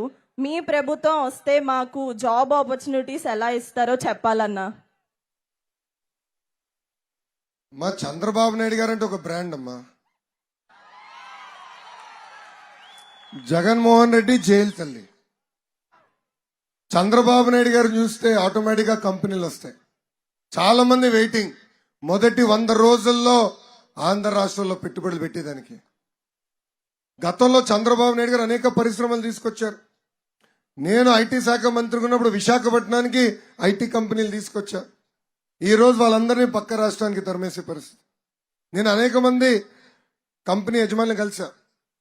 వాళ్ళందరినీ కోరి ఆంధ్ర రాష్ట్రంలో పెట్టుబడి పెట్టండి. అప్పుడు వాళ్ళు అడిగారు, మాకు ఇలాంటి ఇన్సెంటివ్స్ ఇవ్వండి, ప్రోత్సాహం ఇవ్వండి అంటే వాళ్ళకి ఒకటే చెప్పా, తెల్ల కాగితం ఇస్తా, మీకు ఏం ఇన్సెంటివ్స్ కావాలో రాయండి, దాని కింద మాకు ఎంతమందికి ఉద్యోగాలు కల్పించాలని నేను రాస్తా, ఆ ఒక్క నంబర్ పైన మిమ్మల్ని హెరాస్ చేస్తా అని చెప్పేది. మిమ్మల్ని వెంటాడుతానన్నా. ఎందుకంటే మేము 20 లక్షల ఉద్యోగాలు కల్పించాలి. చంద్రబాబు నాయుడు గారు పవన్ అన్న కలిసి 20 లక్షల ఉద్యోగాలు కల్పించాలనేది ఒక లక్ష్యంగా పెట్టుకున్నారు. అది సాధించాలంటే అందరు పెట్టుబడులు పెట్టాలి, చాలా మంది లోకల్ ఆంటర్‌ప్రెన్యూర్స్ ని ప్రోత్సహించాలి. గతంలో ఆ లక్ష్యంతో పనిచేసాం, అది చేస్తాం. మొదటిది. రెండోది, మీరు స్కిల్ డెవలప్మెంట్ గురించి అన్నారు. ఈ మధ్యన స్కిల్ డెవలప్మెంట్ ఇంకొంచెం ఎక్కువ ఫేమస్ అయింది. దానికి కారణం జగన్మోహన్ రెడ్డి గారు చంద్రబాబు నాయుడు గారి పైన దొంగ కేసు పెట్టి 53 రోజులు జైల్లో బంధించారు. కానీ సింహమే కదా తల్లి. బయట ఉన్న జైల్లో ఉన్న సింహమే కదా. చంద్రబాబు నాయుడు గారు ఒక సింహం లాగా బయటకు వచ్చారు. అది మనందరం చూసాం. బాబు గారి ఆలోచన ఏంటంటే మనం నిరంతరం నేర్చుకోవాలి. టెక్నాలజీ మారుతా వస్తుంది. గతంలో C++, జావా ఉండేది. ఇప్పుడు బిగ్ డేటా, AI, ML అన్ని వచ్చేసినాయి. ఒకప్పుడు వెబ్సైట్స్ పాపులర్, ఇప్పుడు యాప్స్ పాపులర్. మొత్తం మారిపోయింది ఎకానమీ. అందుకే కంటిన్యూస్ గా స్కిల్ అప్గ్రేడేషన్ చేయాలని ఆనాడు స్కిల్ డెవలప్మెంట్ కార్పొరేషన్ ద్వారా నిధులు కేటాయించి ఖర్చు పెట్టి దాదాపు 2,50,000-80,000 మందికి ట్రైనింగ్ ఇచ్చాం. కేవలం టెక్నాలజీ అంటే ఐటీఏ కాదు, మెకానికల్ దాంట్లో కూడా పెద్ద ఎత్తున ఆనాడు ప్రోత్సహించాం. 1,30,000-1,50,000 మందికి దాదాపు ఉద్యోగాలు వచ్చినాయి ఒక్క ప్రోగ్రాం ద్వారా. అదే స్కిల్ డెవలప్మెంట్ ప్రాజెక్ట్ గుజరాత్ లో అమలైంది, కర్ణాటకలో అమలైంది, తమిళనాడులో అమలైంది, జార్ఖండ్ లో అమలైంది. కానీ కావాలని చంద్రబాబు గారి పైన ఆరోపణలు చేసి ఆయన ఎంత ఇబ్బంది పెట్టారు మనందరం చూసాం. అయినా మేము భయపడం తల్లి. మన ప్రభుత్వ అధికారంలోకి వచ్చిన వెంటనే మళ్ళీ స్కిల్ డెవలప్మెంట్ ఒక ప్రైమరీ ఫోకస్ గా పెట్టుకుంటాం. మళ్ళీ స్కిల్ అప్గ్రేడేషన్ చేయించే బాధ్యత కూడా మేము తీసుకుంటాం. సో మ్యాటర్ ఆఫ్ 1 month, మొదటి నెలలో, ఇంకొక నెలలో ప్రభుత్వం మారుతుంది. మొదటి 100 రోజుల్లో మీరు చూస్తారు కదా, పెద్ద ఎత్తున పెట్టుబడులు ఆంధ్ర రాష్ట్రానికి వస్తాయి. నిరుద్యోగ యువకులకు ఉద్యోగాలు కల్పించే బాధ్యత మేము తీసుకుంటాం. థ్యాంక్ యూ చెల్లి. రైట్ లోకేష్ గారు, నాకు ఇక్కడ ఒక చిన్న ప్రశ్న వచ్చింది, ఒక చిన్న ఆన్సర్ మీరు కూడా ఇవ్వచ్చు. మీరు స్కిల్ డెవలప్మెంట్ కేసు గురించి ప్రస్తావించారు కాబట్టి, ఆ రోజు చంద్రబాబు నాయుడు గారు జైల్లో ఉన్నప్పుడు మీ మదర్ భువనేశ్వర్ గారు ఒక ట్వీట్ చేశారు. ఎవరైనా అరెస్ట్ అయ్యి జైలుకు వెళితే వాళ్ళు చేసిన అక్రమాలు బయటకు వస్తాయి, కానీ చంద్రబాబు నాయుడు గారు అరెస్ట్ అయ్యి లోపలికి వెళితే ఆయన చేసిన అద్భుతాలు బయటకు వచ్చాయని ఒక ట్వీట్ చేశారు. దాన్ని ఎట్లా మీరు జస్టిఫై చేసుకుంటారు? నా తల్లి సూపర్ అబ్బా. నేను ఈరోజు ఈ స్థాయికి వచ్చాను, ఈరోజు ప్రజల ముందర నిలబడి నేను మాట్లాడగలుగుతున్నానంటే దానికి కారణం నా తల్లి. నాన్నగారు ఏనాడు పట్టించుకోలే నేనేం చదువుతున్నాను, ఎక్కడ చదువుతున్నానని. ఆయన ఎప్పుడు రాజకీయాలు, ప్రజాసేవ అనుకున్నారు. కానీ నేను బాగా చదవాలి, దేశానికి సేవ చేయాలని తల్లి నమ్మింది. అలానే నన్ను ప్రోత్సహించింది. ఇక్కడున్న మీ అందరు తెలుసు, అమ్మ ఏనాడు బయటికి రాలా, రాజకీయాలు చేయలేదు. అన్న ఎన్టీఆర్ ముఖ్యమంత్రిగా ఉన్నప్పుడు కూడా ఒక కూతురుగా ఆమె బయటికి రాలా. బాబు గారు ముఖ్యమంత్రిగా ఉన్నప్పుడు కూడా భారీగా ఆమె ఎప్పుడు బయటికి వచ్చేది కాదు. ఆమెకు ఒక వ్యాపారం ఉంది, పాలు కూరగాయలు అమ్ముకుంటుంది, హాయిగా బతుకుతుంది, ఎప్పుడు బయటికి రాల. అలాంటిది ఎప్పుడైతే జగన్మోహన్ రెడ్డి గారు చంద్రబాబు నాయుడు గారిని అరెస్ట్ చేశారో ఆ రోజు నిర్ణయం తీసుకున్నాం, ఇంకా ఇది యుద్ధమే, వదిలిపెట్టకూడదు. తప్పు చేయని వ్యక్తిని 53 రోజులు జైలుకు పంపిస్తే మనం ఇంట్లో కూర్చుంటాం కరెక్ట్ కాదు. అందరం రోడ్ ఎక్కాలా, పోరాడాలా, ఆంధ్ర రాష్ట్రాన్ని కాపాడాలని. అమ్మా, మా తల్లిని కూడా అవమానించారు తల్లి. శాసనసభ సాక్షిగా మా తల్లిని అవమానించారు. ఆనాడే చంద్రబాబు నాయుడు గారు చెప్పారు, మళ్ళీ ముఖ్యమంత్రి అయిన తర్వాతనే నేను శాసనసభలో అడుగు పెడతానని. అమ్మా, ఈరోజు మనం చూస్తున్నాం, ఒక మహిళా మంత్రి ఉన్నారు, జబర్దస్త్ ఆంటీ. నేను ఎక్కడో మాట్లాడినప్పుడు మహిళల తరపున మాట్లాడినందుకు ఆమె మహిళల్ని కించపరుచుతూ నాకు చీర గాజులు పంపిస్తానని తల్లి. ఎంత అన్యాయమో చూడండి. శాసనసభ సాక్షిగా మా తల్లిని అవమానించారు. అంటే తల్లినే గౌరవించలేకపోతే, ఒక మహిళనే వీళ్ళు గౌరవించలేకపోతే ఇంకా ఆంధ్ర రాష్ట్ర పరిస్థితి ఎలా ఉంటుందమ్మా? పవన్ అన్న చాలా స్పష్టంగా చెప్పారు మొన్న, 5 సంవత్సరాల్లో 31,000 మంది మహిళలు కంపడకుండా పోయారు తల్లి ఆంధ్ర రాష్ట్రంలో. ఎక్కడికి వెళ్లారో తెలీదు. ఈ డ్రగ్స్ వాళ్ళు పట్టుకెళ్లిపోయారా, బ్లేడ్ బ్యాచ్ వాళ్ళు పట్టుకెళ్లిపోయారా, ఎవరికి తెలియని పరిస్థితి. 31,000 మంది మహిళలు ఈరోజు గల్లంతయ్యారమ్మా. అందుకే అమ్మా, మహిళల్లో కూడా చైతన్యం రావాలి. మనకు కూడా మంచి భవిష్యత్తు ఉండాలన్నా, మనం ఎప్పుడు బయటికి వెళ్లాలన్నా భయం లేకుండా తిరగాలన్నా మళ్ళీ తెలుగుదేశం, జనసేన, భారతీయ జనతా పార్టీ ప్రభుత్వాన్ని, మీ పార్టీని గెలిపించాలి. రైట్. లోకేష్ గారు, మరొక ప్రశ్న తీసుకుందాం ఇటువైపు నుంచి. ఈ రైట్ సైడ్ లో నుంచి తీసుకుందాం. ఎవరు మాట్లాడతారు? రైట్. మైక్ ఎక్కడుందబ్బా? ఎస్, అక్కడ వైట్ షర్ట్. తమ్ముడు చెప్పమ్మా. హాయ్ అన్న, నా పేరు హేమంత్, మాది విజయనగరం జిల్లా. నేను ఒక లా స్టూడెంట్ని. ఈ రోజున నేను అడగబోతున్న ప్రశ్న ఏంటంటే, రీసెంట్ గా జియో నెంబర్ 3 అనేది రద్దు చేయడం జరిగింది. సో ఈ జియో నెంబర్ 3 రద్దు చేయడం వల్ల గిరిజన టీచర్లు మరియు గిరిజన స్టూడెంట్ యువత చాలా ఇబ్బందులు ఫేస్ చేస్తున్నారు. సో దీనిపై వాళ్ళు ఎంత ప్రొటెస్ట్ చేసినా సరే ఈ ప్రభుత్వం ఎటువంటి చర్యలు తీసుకోలేదు. సో దీన్ని బట్టి మన ప్రభుత్వం మళ్ళీ అధికారంలోకి వచ్చా ఈ జియో నెంబర్ 3 మళ్ళీ తీసేయడం జరిగేటట్టు మన ప్రభుత్వం ఎటువంటి చర్యలు తీసుకోండి. ఇంకా మరియు యూనివర్సిటీల్లో ప్రొఫెసర్ల రిక్రూట్మెంట్ అనేది జరగట్లేదు. దీనివల్ల చాలా ఇబ్బందులు ఫేస్ చేస్తున్నాం. సో దీనిపై మీరు ఎటువంటి చర్యలు తీసుకుంటారా అన్న? తమ్ముడు, జియో నంబర్ 3 తమ్ముడు మైక్ అమ్మా. జియో నంబర్ 3 ఏం చేశారు నాకు అర్థం లేదు. జియో నంబర్ 3ని జియో నెంబర్ 3ని రద్దు చేయడం జరిగిందన్న ఏప్రిల్లో. చెప్తా, అది న్యాయ పోరాటం చేయాలి. ఆ ఇష్యూ పైన న్యాయ పోరాటం చేస్తాం. తప్పనిసరిగా జియో 3ని తిరిగి అమలు చేసే బాధ్యత మేము తీసుకుంటాం. నంబర్ 1. నంబర్ 2, ఇంకో జియో తీసుకొచ్చి స్కూల్స్ రేషనలైజేషన్ పేరుత పాఠశాలలు మూసేశారు. ఆ జియోని రద్దు చేస్తాం. విద్యని మీ దగ్గర తీసుకొస్తాం. టీచర్ రిక్రూట్మెంట్ తిరిగి మేము ప్రారంభిస్తామని ఈ సభాముఖంగా నేను హామీ ఇస్తున్నా. ఓకేనా తమ్ముడు? ఓకే అన్న, థ్యాంక్ యూ అన్న. మాడతారా?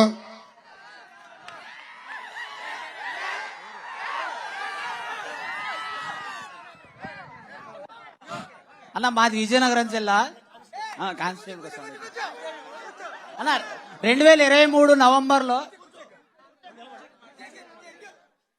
జగన్మోహన్ రెడ్డి అధికారంలోకి వచ్చాక ప్రతి సంవత్సరం కూడా జాబ్ క్యాలెండర్ ఇస్తానని చెప్పి అందరికీ మాట ఇచ్చాడు.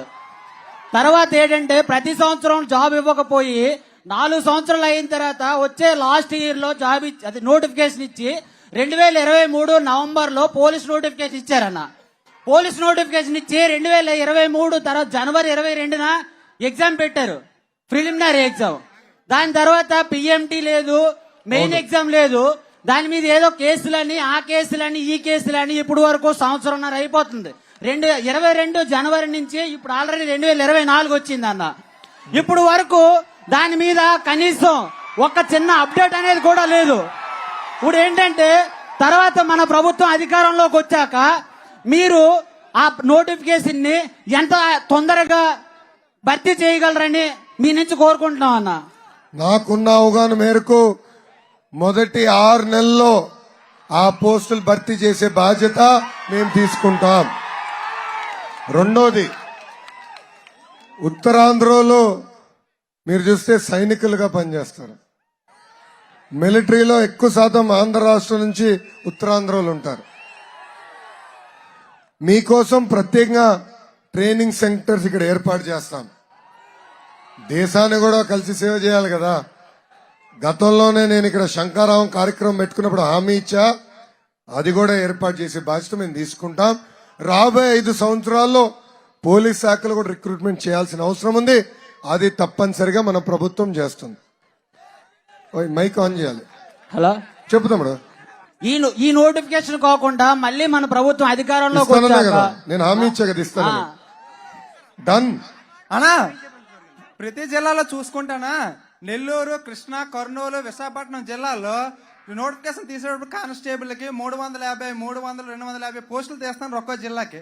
కానీ మన ఆంధ్ర రాష్ట్రంలో ఎక్కువగా చదువుకునే యువత విజయనగరంలో ఉన్నారు బాగా ఎక్కువగా. కానీ ఇక్కడ పోస్టులు మాత్రం 100, 120 మాత్రమే తీస్తున్నారు. ఆ పోస్టులు మీరు కానిస్టేబుల్ రిక్రూట్మెంట్ కంప్లీట్ చేసేటప్పుడు పెంచాలన్నా మెయిన్ ఇది. మంచి సలహా ఇచ్చా, నేను టేకప్ చేస్తాను. మంచి సలహా ఇచ్చేద్దాం. Thank you. ఇంక ఇప్పుడు మైక్ ఎక్కడుంది? ఆ మైక్ ఇటు బా, యాంకర్ గారు మైక్ నేను లాక్కున్నా అన్నకి. ఇంకా నెక్స్ట్ క్వశ్చన్ ఎవరి దగ్గర ఉందమ్మా? ఒక్క నిమిషం చెల్లి ఒక్క నిమిషం కూర్చొని నెక్స్ట్ ఇస్తాను. అందరు మీరు కూర్చోండి. లోకేష్ గారు, ఈ నోటిఫికేషన్స్ గురించి, ఉద్యోగాల గురించి వీళ్ళందరూ అడుగుతుంటే నాకు ఒక విషయం గుర్తొచ్చింది, అడగాలనిపించింది. గత సంవత్సరంలో ఇదే విజయనగరం జిల్లాలో ఇక్కడ ప్రాతినిధ్యం వహిస్తున్నారు విద్యాశాఖ మంత్రి గారు. ఇక్కడ పాస్ పర్సంటేజ్ రాష్ట్రం మొత్తంలో తీసుకున్నప్పుడు విజయనగరం జిల్లా చివరి స్థానంలో ఉంది ఇంటర్మీడియట్ పాస్ పర్సంటేజ్. మొదట మీరు ఉద్యోగాలు ఇవ్వాలన్నా, వాళ్ళకి ఉద్యోగాలు రావాలన్నా మొదట పాస్ అవ్వాలి కదా, క్వాలిటీ ఎడ్యుకేషన్ కావాలి కదా. ఎక్కడెక్కడో ఐబీ సిలబస్ల వరకు తీసుకెళ్లి విద్యా వ్యవస్థ మీద తర్జన భర్జన చేస్తున్న ఈ ప్రభుత్వం కనీసం పాస్ పర్సంటేజ్ లో కూడా వాళ్ళకి అవకాశాలు ఇవ్వలేకపోతే, అంటే పాస్ అయ్యే స్థాయికి వాళ్ళని తీసుకురాలేకపోతే, ఇక మీలాంటి వాళ్ళు ఉద్యోగాలు ఇస్తామన్నా తీసుకునే స్థితిలో వాళ్ళు ఉండరు కదా. ఆంధ్ర రాష్ట్ర విద్యాశాఖ మంత్రిని చూస్తే నిజంగానే నాకు బాధ వేస్తుంది. మొన్న ప్రెస్ మీట్ పెట్టి ఒక ప్రశ్నకి సమాధానం చెప్తూ మన పిల్లలు బాగా చదువుతున్నారు అందుకే ఉద్యోగాలు రావట్లేదంట. అంటే ఎంత అన్యాయం చూడండి. ఆయన పిల్లలు బాగా చదవచ్చు, ఆయన మనవడులందరూ బాగా చదవచ్చు, కానీ మన బిడ్డలు చదువుకోకూడదా? ఒక విద్యాశాఖ మంత్రి అలా మాడితే ఇంకా మన పరిస్థితి ఎలా ఉంటుంది? సో తప్పనిసరిగా కరికులం బలోపేతం చేయాలి. ప్రభుత్వ పాఠశాలలు మన దగ్గర తీసుకురావాలి. కేజీ నుంచి పీజీ వరకు కరికులంని బలోపేతం చేస్తాం. గతంలో fee reimbursement, PG fee reimbursement, విదేశీ విద్య, బెస్ట్ అవైలబుల్ స్కూల్ లాంటి పథకాలు తిరిగి మేము అమలు చేస్తాం. లోకేష్ గారు తప్పకుండా. ఇక్కడ లోకేష్ గారు నేను అడగక ముందే మీలోకి వచ్చి మీకు మైక్ ఇస్తున్నారు. కాకపోతే ఇక్కడ ఇందాక నుంచి అడుగుతూ ఉన్నారు ఒక యువతి. ఒకసారి ఆ యువతికి మైక్ ఇచ్చే ప్రయత్నం చేద్దాం. హలో సార్, నా పేరు సుప్రియ. సో నేను ఒక సాఫ్ట్వేర్ ఎంప్లాయీని. నేను మాస్టర్ డిగ్రీ చేసినా, నాకు స్కిల్ సెట్ ఉన్నా, రిక్వైర్డ్ స్కిల్ సెట్ ఉన్నా, నేను పుట్టిన జిల్లాని, నా పుట్టిన ఫ్యామిలీని, ఇల్లుని అన్ని వదిలేసి హైదరాబాద్ ఆర్ బెంగళూరు షిఫ్ట్ అవ్వాల్సిన పరిస్థితి వచ్చింది. మీరు ముందు ఫార్మర్ ఐటీ మినిస్టర్ గా ఉన్నప్పుడు ఆల్రెడీ ఐటీ సెర్చ్ కి తెచ్చిన కంపెనీస్ ని కూడా జగన్ గారు పంపించేశారు. సో మేము గుడ్ నెంబర్ ఆఫ్ ఎంఎన్సీస్ ని ఎక్స్పెక్ట్ చేయొచ్చా టీడీపీ గవర్నమెంట్ ఫామ్ అయినాక? 100%. 5 సంవత్సరాల తర్వాత తిరిగి ఇక్కడనే సభ పెట్టుకుందాం. నేను క్లియర్ గా చెప్తా, ఈ కంపెనీ తీసుకొచ్చా, ఇంతమందికి ఉద్యోగాలు కల్పించాను, ఒక ఉత్తరాంధ్రకే కాదు రాష్ట్రానికి ఏం తీసుకొచ్చానో చెప్పే బాధ్యత నేను తీసుకుంటా. Thank you very much sir. అమ్మా, గతంలో చంద్రబాబు నాయుడు గారు విశాఖపట్నాన్ని ఐటీ రాజధానిగా చేయాలని లక్ష్యంతో పనిచేశాం. అందుకే ఆనాడు అదానిని తీసుకొచ్చాం. ఈరోజు బిగ్ డేటా, ఏఐ, ఎంఎల్ దాని పవర్ ఏంటో మీకు తెలుసు. ఆనాడు అలాంటి పరిశ్రమలు ప్రోత్సహించాం. ఫిన్టెక్ కూడా was a new age technology. అలాంటి కంపెనీస్ తీసుకొచ్చాం, ఇంక్యుబేట్ చేసాం, ఎకో సిస్టమ్ ఏర్పాటు చేశాం. జగన్మోహన్ రెడ్డి గారు మన విశాఖపట్నంలో సభ పెడుతూ మీలాగని ఎవరు అడిగారు ఆంటర్‌ప్రెన్యూర్ కి సూచనలు ఏంటి అని. ఆయనకి ఆంటర్‌ప్రెన్యూర్ అంటే ఏంటో తెలియట్లేదు, దాని అర్థం ఏంటో తెలియదు పాపం. అందుకే ఆయన సమాధానం చెప్పలేకపోయాడు. అలాంటి వ్యక్తి మన ముఖ్యమంత్రి అయ్యారు కనుకనే ఇలాంటి ఇబ్బందులు ఎదుర్కొంటున్నాం. తిరిగి ఐటీ మన విశాఖపట్నాన్ని ఐటీ రాజధానిగా చేసే బాధ్యత మేము తీసుకుంటాం. Thank you. మరొక ప్రశ్న ఇటు నుంచి లెఫ్ట్ సైడ్ నుంచి తీసుకుందాం. ఒక్క నిమిషం, ఎక్కడుందో ఎక్కడమ్మా? చెల్లి చెప్పమ్మా. అన్నా నమస్తే అన్నా, నా పేరు హిమా. పేరేంటమ్మా? హిమా. హిమా చెప్పమ్మా. అన్నా, జగన్మోహన్ రెడ్డి గారు అధికారంలోకి వచ్చాక రాష్ట్రంలో ఎన్నో అప్పులు చేశారు, రాష్ట్రాన్ని ఎంతో దోచుకున్నారు. కానీ ఆ లెక్కలేవి మాలాంటి యువతకి ప్రజలకి తెలీదు. మీరు ఆ లెక్కల్ని కొంచెం మాకు తెలియజేస్తారా? చెల్లమ్మ, నిన్న ప్రధానమంత్రి గారు ప్రత్యేక రక్షణ ఒక ప్రత్యేక చట్టం తీసుకొస్తాం, ఆ చట్టం ద్వారా ఈ అవినీతి పరుల డబ్బులు కక్కిస్తాం, తిరిగి అది ప్రజలు ఖర్చు పెట్టిస్తామని కూడా హామీ ఇచ్చారు. సో తప్పనిసరిగా వదిలిపెట్టాం తల్లి. ఇసుకలో దొబ్బినాడు, మద్యంలో దొబ్బినాడు, ల్యాండ్ లో దొబ్బినాడు. ఎందుకు వదిలిపెట్టాలి తల్లి? మన డబ్బులయ్యి ఇప్పుడు వస్తారు తల్లి మన దగ్గరికి, ఓట్లు కొనుగోలు చేసాక డబ్బులు ఖర్చు పెడతారు. దానికి పడద్దమ్మా, అది మన డబ్బులే మనం తీసుకుందాం, నో ప్రాబ్లం, మన సొమ్మే అది. కానీ ఇక్కడ మీ 2 ఓట్లు సైకిల్ గుర్తుకేసి ఎంపీని ఎమ్మెల్యే అభ్యర్థిని గెలిపించాను. థ్యాంక్ యూ చెల్లి. వస్తా. నెక్స్ట్ క్వశ్చన్ ఎక్కడుందమ్మా? అన్నా నా పేరు యశస్వి భార్గవి అన్న, నాది విజయనగరం అన్న. ఇప్పుడు ఆపర్చునిటీస్ అయినా ఫెసిలిటీస్ అయినా ఓన్లీ పూర్ పీపుల్ కే ప్రొవైడ్ చేస్తాం. డే అండ్ నైట్ కష్టపడుతున్న గవర్నమెంట్ ఎంప్లాయీస్ కానీ గవర్నమెంట్ పీపుల్ అందరూ మన కోసం కష్టపడుతున్నారు. ఏదైనా ఒక మీటింగ్ అయినా ఏమైనా మన కోసం నైట్ మార్నింగ్ ఏ టైం అయినా చూడకుండా వాళ్ళు కష్టపడుతున్నారు. మీరు రూలింగ్ లోకి వచ్చాక ఎటువంటి ఫెసిలిటీస్, ఎటువంటి ఆపర్చునిటీస్ వాళ్ళకి ప్రొవైడ్ చేయాలనుకుంటున్నారన్న? ప్రభుత్వ ఉద్యోగస్తులు చెల్లమ్మ, బాబు గారు ముఖ్యమంత్రిగా ఉన్నప్పుడు 42% ఫిట్మెంట్ ఇచ్చారు. టీఏ డిఏ ఇవన్నీ సకాలంగా చెల్లించాం. ఏనాడు ఇది డబ్బులు పెండింగ్ పెట్టే వాళ్ళం కాదు. మీరు కూడా ప్రభుత్వ ఉద్యోగస్తులు కూడా ఆంధ్ర రాష్ట్ర అభివృద్ధిలో కీలకమైన బాధ్యత ఉంది. అందుకే మెరుగైన ఇన్ఫ్రాస్ట్రక్చర్ ఏర్పాటు చేసేందుకు అనేక కార్యక్రమాలు ప్రారంభించాం.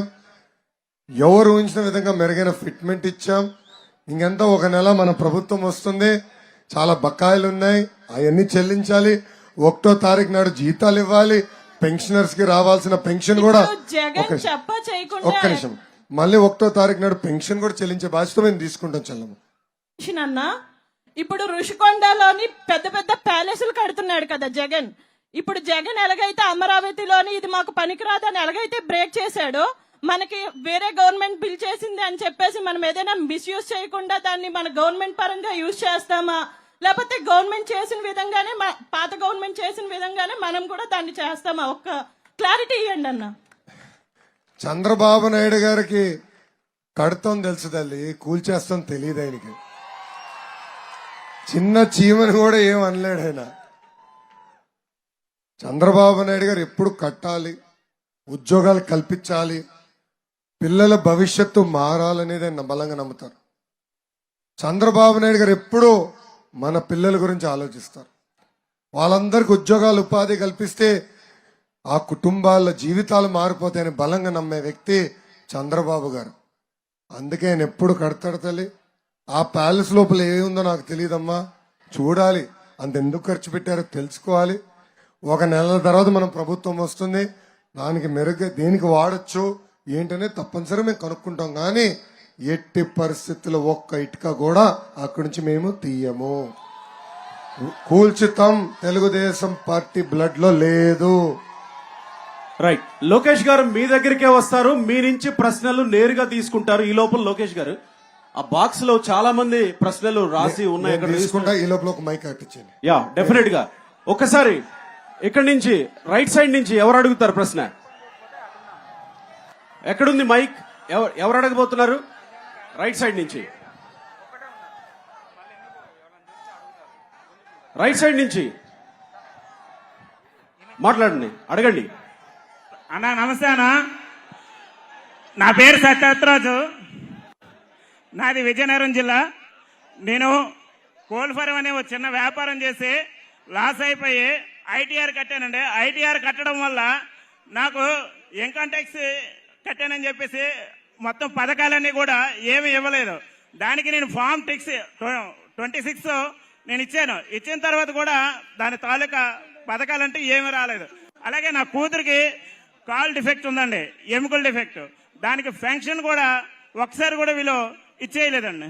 దానికి మీరు ప్రభుత్వం వస్తే, మీరు నాలాంటి బాధ్యతలు ఎంతో మంది ఉన్నారు, దానికి మీరు ఏ విధంగా ఇచ్చేయగలరు?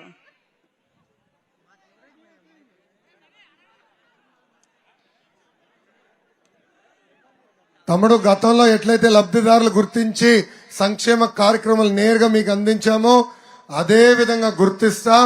వాలంటీర్ వ్యవస్థ కొనసాగిస్తాం. కేవలం పెన్షనే కాదు, ఇతర సంక్షేమ కార్యక్రమాలు నేరుగా మీ గడపకి అందించే బాధ్యత తెలుగుదేశం, జనసేన, భారతీయ జనతా పార్టీ ప్రభుత్వం తీసుకుంటుంది. సార్ పూర్తి చేయనండి, ముందు నన్ను పూర్తి చేయనండి. చంద్రబాబు గారు ముఖ్యమంత్రిగా ఉన్నప్పుడు దాదాపు 120 సంక్షేమ కార్యక్రమాలు జరిగేది. ఊర్లో ఎవరైనా చనిపోతే ప్రమాద బీమా ఇచ్చేవాళ్ళం, ఊర్లో పెళ్లి జరిగితే పెళ్లి కానుక ఇచ్చేవాళ్ళం. ఆనాడు మహిళలు సొంత కాలుపై నిలబడాలని పసుపు కుంకం అందజేసే వాళ్ళం. పట్టణానికి పని కోసం వస్తే అన్న క్యాంటీన్ ద్వారా భోజనం కూడా అందించింది తెలుగుదేశం పార్టీ. అదే విధంగా ఈ ప్రభుత్వం ఆపేసిన సంక్షేమ కార్యక్రమాలు తిరిగి ప్రారంభించే బాధ్యత మేము తీసుకుంటాం. రైట్, మరొక ప్రశ్న తీసుకుందాం. బ్రదర్ మైక్ ఇవ్వండి. ఎవరు అడగబోతున్నారు? మరో ప్రశ్న ఇటువైపు నుంచి తీసుకుందాం, రైట్ సైడ్ నుంచి. ఎస్, వైట్ షర్ట్, అడగండి బ్రదర్. చెప్పమ్మా. నమస్తే అన్న, నా పేరు బోధన్ కుమార్. నా ప్రశ్న గిరిజనుల కోసం. 2019 వైసీపీ మేనిఫెస్టోలో వైఎస్ఆర్సీపీ ప్రభుత్వం దీనికి ఒక హామీ ఇచ్చిందన్న, గిరిజన జనాలకు సంబంధించి 500 మంది గిరిజన జనాభా పైబడి ఉంటే తాండాలకు గాని గూడెం ప్రజలకు గాని పంచాయతీలు ఇస్తామని చెప్పారు. ఇప్పుడు 2019 నుండి 2024 ఇవ్వలేదు. రేపు పొద్దున్న మీ కూటమి ప్రభుత్వం ఏర్పడినప్పుడు మీరు గిరిజన ప్రజలకి ఎటువంటి కార్యక్రమాలు చేపడతారు? తమ్ముడు, తెలుగుదేశం పార్టీ అధికారంలో ఉన్నప్పుడు ఎస్టీ సోదరులకి, గిరిజనులకు అందాల్సిన సప్లై నిధులు సక్రమంగా అందించాం. కార్పొరేషన్ ద్వారా నిధులు ఖర్చు పెట్టి గిరిజనుల పేదరికం నుంచి బయటికి తీసుకొచ్చే లక్ష్యంతో పనిచేశాం. అది నంబర్ 1. రెండోది, విద్య పెద్ద ఎత్తున ప్రోత్సహించాం. Best available school fee reimbursement, PG fee reimbursement, విదేశీ విద్య లాంటి కార్యక్రమాలు తీసుకొచ్చాం. అసలు ఆంధ్ర రాష్ట్రానికి ఐటీడీఏ తీసుకొచ్చింది విశ్వవిఖ్యాత నట సార్వభౌమ స్వర్గీయ శ్రీ నందమూరి తారక రామారావు గారు. ఈ రోజు ఆ ఐటీడీఏకి నిధులు లేవు, వాళ్ళు పనులు చేసే పరిస్థితులు లేరు. అందుకే నిధులు కేటాయిస్తాం. ఆ నిధులు గిరిజనుల అభివృద్ధి కోసం మేము ఖర్చు పెడతాం. మీరు అడిగింది ప్రత్యేకంగా పంచాయతీలు ఏర్పాటు చేస్తే బాగుంటుందని కోరారు. మంచి సలహా ఇచ్చాం, అది నేను రాసుకుంటా. పెద్దలతో చర్చించిన తర్వాత దానిపైన నేను స్పందిస్తా. నేను పంచాయతీరాజ్ గ్రామీణాభివృద్ధి శాఖ మంత్రిగా ఉన్నప్పుడు ఒక లక్ష్యంతో పనిచేశాం. అన్ని గిరిజన గ్రామాలకి రోడ్లు వేయాలనేది. మధ్యలో ఆగిపోయింది ఆ ప్రాజెక్ట్. ఈ ప్రభుత్వ అధికారులకు వచ్చిన తర్వాత మనల్ని మర్చిపోయింది. ఆనాడు నేను మంత్రిగా ఉన్నప్పుడు సోలార్ విద్యుత్ ద్వారా తాగునీటి పథకాలు ఏర్పాటు చేశాం. అది కూడా ఈ ప్రభుత్వం ఆపేసింది. సో నిధులు లేక కాదు, ఈ ప్రభుత్వానికి మనసు లేదు. గిరిజనులంటే ఈ ప్రభుత్వానికి చిన్న చూపు. ఒకే ఒక నెలలో మన ప్రభుత్వం వస్తుంది. ఆపేసిన సంక్షేమ అభివృద్ధి కార్యక్రమాలు తిరిగి మేము ప్రారంభిస్తాం. Thank you. మరో ప్రశ్న తీసుకునే ముందు, ఇప్పుడు గిరిజనుల గురించే మీరు మాట్లాడగలరు కాబట్టి లోకేష్ గారు, గిరిజనులకి దేశంలో ఇప్పుడు మన రాష్ట్రపతిని ఒక గిరిజన మహిళని చూస్తా ఉన్నాం. ఇదే ఆంధ్రప్రదేశ్లో దాదాపుగా 6.5% నుంచి 7% ఉన్న గిరిజనులకి మీ ప్రభుత్వం వస్తే ఎలాంటి ప్రాధాన్యత ఇస్తారు? రాజకీయంగానైనా వాళ్ళకి ఉపాధి అవకాశాలు కల్పించడంలో కానీ ఆ సోదరుడు అడిగినట్టు ఆ గిరిజన గూడెలకి తాండాలకి పంచాయతీలుగా గుర్తించడంలో కానీ ఎలాంటి ప్రాధాన్యత ఇస్తారు ప్రత్యేకంగా గిరిజనులకి? గతంలో గిరిజనుల సోదరుల కోసం ప్రత్యేకంగా సంక్షేమ కార్యక్రమాలు తీసుకొచ్చాం. ఐటీడీఏ ఒక ఉదాహరణ. ఐటీడీఏ ద్వారా సంక్షేమ అభివృద్ధి అందించాం. ఇంతేకాకుండా వాళ్ళ ఆరోగ్యం విషయంలో కానివ్వండి, రోడ్ల విషయంలో కానీ, తాగునీరు కానీ, ఇల్లు కట్టే దాంట్లో కూడా ఒక కార్యక్రమం పెట్టుకుని చేశాం. కానీ ఇంకా చేయాల్సిన అవసరం ఉంది. అన్నీ చేశామని నేను అనట్లా. గిరిజనులు ఇంకా ఇబ్బంది పడుతున్నారు, రోడ్ లేక ఇబ్బంది పడుతున్నారు, నీరు లేకుండా ఇబ్బంది పడుతున్నారు. ముందల ఈ అభివృద్ధి కార్యక్రమాలన్నీ పూర్తి చేయాల్సిన బాధ్యత మా పైన ఉంది. నంబర్ 1. నంబర్ 2, ఆపేసిన సంక్షేమ కార్యక్రమాలన్నీ తిరిగి ప్రారంభించే బాధ్యత మేము తీసుకుంటాం. నంబర్ 2, రాజకీయంగా అంటారా, రాజకీయంగా గిరిజన సోదరుల్ని పెద్ద ఎత్తున ప్రోత్సహించింది తెలుగుదేశం పార్టీ. కానీ గతంలో ఎమ్మెల్యేలుగా, ఎంపీగా గిరిజన సోదరులు గెలవలేదు. అంటే 2014లో ఒక్కరే గెలిచారు, 2019లో ఒక్కరు కూడా గెలవలేదు. సో ప్రజలపైన కూడా బాధ్యత ఉంది. తెలుగుదేశం, జనసేన, భారతీయ జనతా పార్టీ బలపరిచిన గిరిజన సోదరుల్ని శాసనసభకి, లోక్సభకి పంపించండి. తప్పనిసరిగా రాజకీయంగా మెరుగైన అవకాశాలు వాళ్ళకి వస్తాయి. రేపు మంత్రుల్లో కూడా, మంత్రివర్గంలో కూడా కీలకమైన బాధ్యతలు వాళ్ళు వహించబోతున్నారు. అందులో నుంచి మీకు ఏమన్నా ప్రశ్న వచ్చిందా? నేరుగా మిమ్మల్ని తాకిన ప్రశ్న. దీంట్లో దాదాపు 70% మంది ఉద్యోగాలు ఉద్యోగాలు ఉద్యోగాలు, ఎప్పుడు మాకు ఉద్యోగాలు కల్పిస్తారని ఆంధ్ర రాష్ట్రం మొత్తం అందరు అడిగే ఇదే ప్రశ్న. ఆంధ్ర రాష్ట్ర ప్రజలందరూ అడిగేది ఇదే ప్రశ్న. 1 నెల ఆగండి, మన ప్రభుత్వం వస్తుంది. మొదటి 100 రోజుల్లోనే ఆంధ్ర రాష్ట్రానికి పెట్టుబడులు తీసుకొస్తాం. 5 సంవత్సరాల్లో 20 లక్షల మందికి ఉద్యోగాలు, ఉపాధి కల్పించే బాధ్యత మేము తీసుకుంటాం. Next question. మైక్ ఎక్కడుందమ్మా? ఇటు లెఫ్ట్ సైడ్ నుంచి అడగండి అమ్మా. లోకేష్ అన్న, చెప్పమ్మా చెల్లి. ఇప్పుడు ఇక్కడ ఒక్క నిమిషం ఇస్తానన్నా, లేడీస్ ఫస్ట్. ఒక నిమిషం ఆగండి, చెప్పమ్మా. నీటి సమస్య చాలా ఎక్కువగా ఉందన్న. అలాగే ఎండలు కూడా చాలా ఎక్కువగా ఉన్నాయి. ఈ ఎండ తీవ్రత వల్ల నీటి సమస్య మరింత ఎక్కువ అవుతుంది. సో ప్రతి ఇంటికి త్రాగునీళ్ళు కొలాయి, ఇంకా మంచినీరు ఇస్తామని జగన్మోహన్ రెడ్డి గారు అన్నారు. కానీ అవేవి జరగలేదు. మీరు అధికారంలోకి వస్తే ఈ నీటి సమస్యని తీర్చి మా అందరికీ సహాయం చేస్తారని మిమ్మల్ని అడుగుతున్నానన్నా.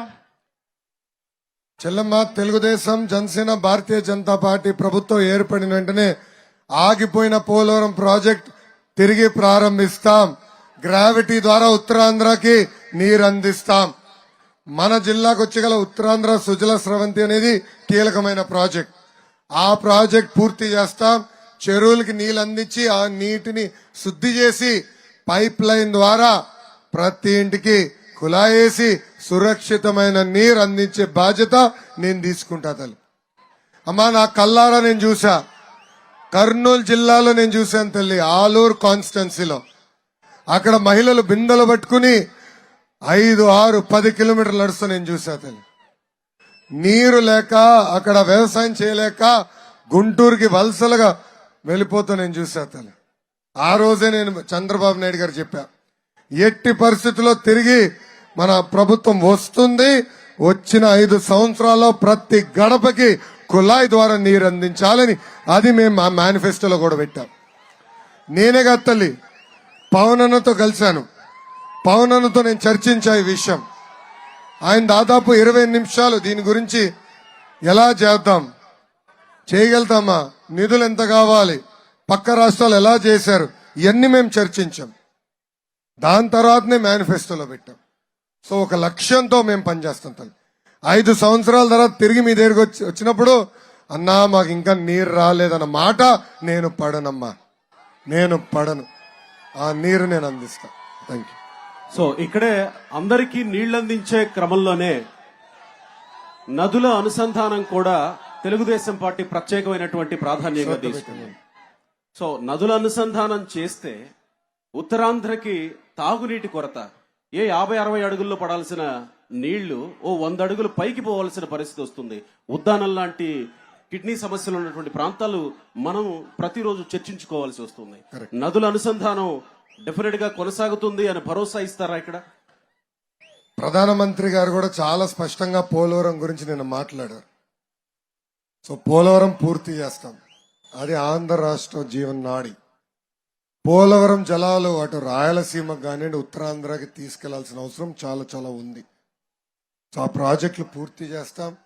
మిగిలిన చిన్న చిన్న గ్యాప్స్ ఉంటే ఆ నదులను అనుసంధానం చేస్తాం. ప్రతి ఎకరం సాగుకు తీసుకురావాలి, ప్రతి గడపకి సురక్షితమైన నీరు అందించాలి. ఆ లక్ష్యంతో మన ప్రభుత్వం పనిచేస్తుంది. Right sir. ఇటువైపు నుంచి అటు మైక్ ఎక్కడ? మైక్ తీసుకున్నారా? ప్రశ్న అడగాలనుకున్న వాళ్ళు వాలంటీర్స్ మైక్ తీసుకుంటే తిరిగి ఇవ్వాలి. మైక్ ఎక్కడ బా? ఒక్క నిమిషం. లోకేష్ గారే మీకు మైక్ ఇస్తారు, నేను కాదు, లోకేష్ గారే ఇస్తారు మీకు మైక్. చెల్లి మాడతావా?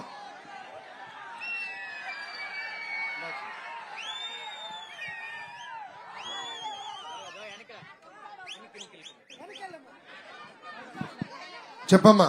హాయ్ సార్, నేను ఎంఆర్ పీజీ పోల్బాగ్ నుంచి చదువుతున్నాను, అక్కడి నుంచి వచ్చాను. ప్రతి ఒక్కరు ఇక్కడ ఉన్న విజయనగరంలో ఉన్న ప్రతి స్టూడెంట్స్ మిడిల్ క్లాస్ నుంచి వచ్చిన వాళ్ళే. ఇప్పుడు హయ్యర్ ఎడ్యుకేషన్ కోసం ప్రతి ఒక్కరికి జేవిడి పడట్లేదు అండ్ ఫీజు రింబర్స్మెంట్ తీస్తారు. మీ ప్రభుత్వం వచ్చాక ఫీజు రింబర్స్మెంట్ ఇస్తారా? అలాగే ఈ ఫీజు రింబర్స్మెంట్ లేక చాలా మంది అప్పులు చేసి మరి పేరెంట్స్ చదివిస్తున్నారు. అండ్ ఈ స్టూడెంట్స్ అదేమిటంటే పార్ట్ టైం జాబ్ చేసుకుంటూ మరి చదువుతున్నారు. అలాంటి వాళ్ళకి మీ ఒక ప్రశ్న, ఈ ప్రశ్నకు మీ సమాధానం ఏంటి? మొదటి ప్రశ్న చెల్లమ్మ, గతంలో ఏ ఫీ రీంబర్స్మెంట్ అయితే మేము అమలు చేశామో అదే ఫీ రీంబర్స్మెంట్ మోడల్ తిరిగి మేము అమలు చేస్తాం. మీరు హాయిగా వెళ్ళి చదువుకోవచ్చు. ఈ రోజు హాల్ టికెట్ కావాలంటే డబ్బులు కట్టాలి, మార్క్ లిస్ట్ కావాలంటే డబ్బులు కట్టాలి. దానివల్ల మీరు చాలా ఇబ్బంది పడుతున్నారు. మీ తల్లిదండ్రులు అప్పులు చేసి మిమ్మల్ని చదివిస్తున్నారు. నేను చూశానమ్మా, పాదయాత్రలో మదనపల్లి నియోజకవర్గంలో నడిచినప్పుడు ఒక తండ్రి బస్ నుంచి అరిసి మరి నన్ను ఆపి మళ్ళీ మాట్లాడాడు. ఆనాడని చెప్పాడు, నేను 1,80,000 రూపాయలు అప్పు చేశాను, ఆ డబ్బులు ఇప్పుడు కట్టి మార్క్ లిస్ట్ తీసుకుని ఇంటికి వెళ్తున్నా. నాకంటే వెసులుబాటు ఉంది, వేరేళ్ళకి అవకాశం లేదు, నేను పడుతున్న ఇబ్బందులు ఎవరూ పడకూడదు అని ఆయన కోరారు. అందుకే మేనిఫెస్టోలో పాత ఫీ రీంబర్స్మెంట్ మోడల్ తిరిగి మేము అమలు చేస్తాం. గతంలో బెస్ట్ అవైలబుల్ స్కూల్ ఉండేది, పీజీ ఫీ రీంబర్స్మెంట్ ఉండేది, ఎవరన్నా విదేశాల్లో చదవాలంటే విదేశీ విద్య కూడా ఉండేది. ఆ పథకాల్ని తిరిగి మేము ప్రవేశపెడతాం. విద్యకి ఎంత డబ్బులు ఖర్చు అయినా పర్వాలేదు, పిల్లల్ని బాగా చదివించే బాధ్యత మన ప్రభుత్వం తీసుకుంటుంది. రెండో ప్రశ్న, పార్ట్ టైం జాబ్స్ గురించి మాట్లాడచ్చు. నన్ను అడిగితే అది మంచి సంస్కరణ. నేను కూడా అమెరికాలో చదివినప్పుడు ఎండాకాలం సెలవులకి నేను తిరిగి ఇంటికి వచ్చేవాడిని కాదు. నేను కంపెనీలో చేరేవాడిని, 3 నెలలు పనిచేసేవాడిని తల్లి. అలా నాకు 4 హాలిడేస్ కూడా 4 డిఫరెంట్ కంపెనీల్లో పనిచేసేది. దానివల్ల నాకు టైం డిసిప్లిన్ వచ్చింది. ఇంటర్వ్యూలకు వెళ్ళాలంటే ఎలా ప్రిపేర్ అవ్వాలో నేను తెలుసుకున్నా. సో దాంట్లో తప్పు లేదు. అందరం ఎండాకాలం సెలవులప్పుడు ఇంటర్న్షిప్ అని వేరే మోడల్స్ ద్వారా మనం కూడా కంపెనీలో చేరాలి.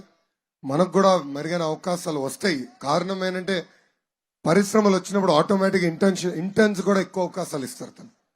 సో అలాంటి అవకాశాలు మీకు కల్పించే బాధ్యత మన ప్రభుత్వం తీసుకుంటుంది. Thank you. మైక్ ఎక్కడుందమ్మా? తమ్ముడు బ్లూ షర్ట్, సారీ మీ పేరు తెలియదు అందుకే బ్లూ షర్ట్ అంటున్నా. చెప్పమ్మా. హాయ్ అన్నా, నా పేరు రాజశేఖర్ అన్న. నీలో ఒక్క నిమిషం రాజశేఖర్, నీలో మ్యాజిక్ ఉంది. చెప్పన్నా. ఇట్లన్నా మైక్ వచ్చేసింది నీకు. హాయ్ అన్న, నా పేరు రాజశేఖర్ అన్న. చెప్పు రాజశేఖర్. నుంచి వచ్చానన్నా. చెప్పు అన్న, మన ప్రభుత్వం వచ్చాక మన యూనివర్సిటీని ఏ విధంగా డెవలప్ చేస్తామని తెలుసుకోవాలని అనుకుంటున్నాను. ప్రస్తుతం NIRF ర్యాంకింగ్ లో కేవలం 2 యూనివర్సిటీలు మాత్రమే మన రాష్ట్రం నుంచి ఎంపికయ్యాయన్న. అంటే ప్రభుత్వం యూనివర్సిటీ డెవలప్మెంట్ అనేది గాలి కోకిస్తుందన్న. దీనివల్ల మన క్వాలిటీ ఆఫ్ ఎడ్యుకేషన్ అనేది దొరకట్లేదన్న. మన ప్రభుత్వం వచ్చాక NIRF ర్యాంకింగ్ లో కనీసం 10 యూనివర్సిటీలు అయినా సెలెక్ట్ అయ్యేలాగా మనం ఏ విధంగా ప్రణాళిక సిద్ధం చేస్తామని మీరు ఒకసారి చెప్తారని కోరుకుంటున్నా. అలాగే అన్న, గత ప్రభుత్వం వచ్చి 25 ఎంపీ సీట్లు వస్తే తలలు వంచి మనకి ప్రత్యేక హోదా ఇస్తారన్నదన్న. కానీ వాళ్ళు ఏం చేయలేదన్న. మనకు ప్రత్యేక గుర్తింపు కూడా లేదన్న. మన ప్రభుత్వం వస్తే 25 ఎంపీ సీట్లు వస్తే ఉంటే మనం ఏ విధంగా ప్రత్యేక హోదా తెచ్చే అవకాశం ఉందన్న?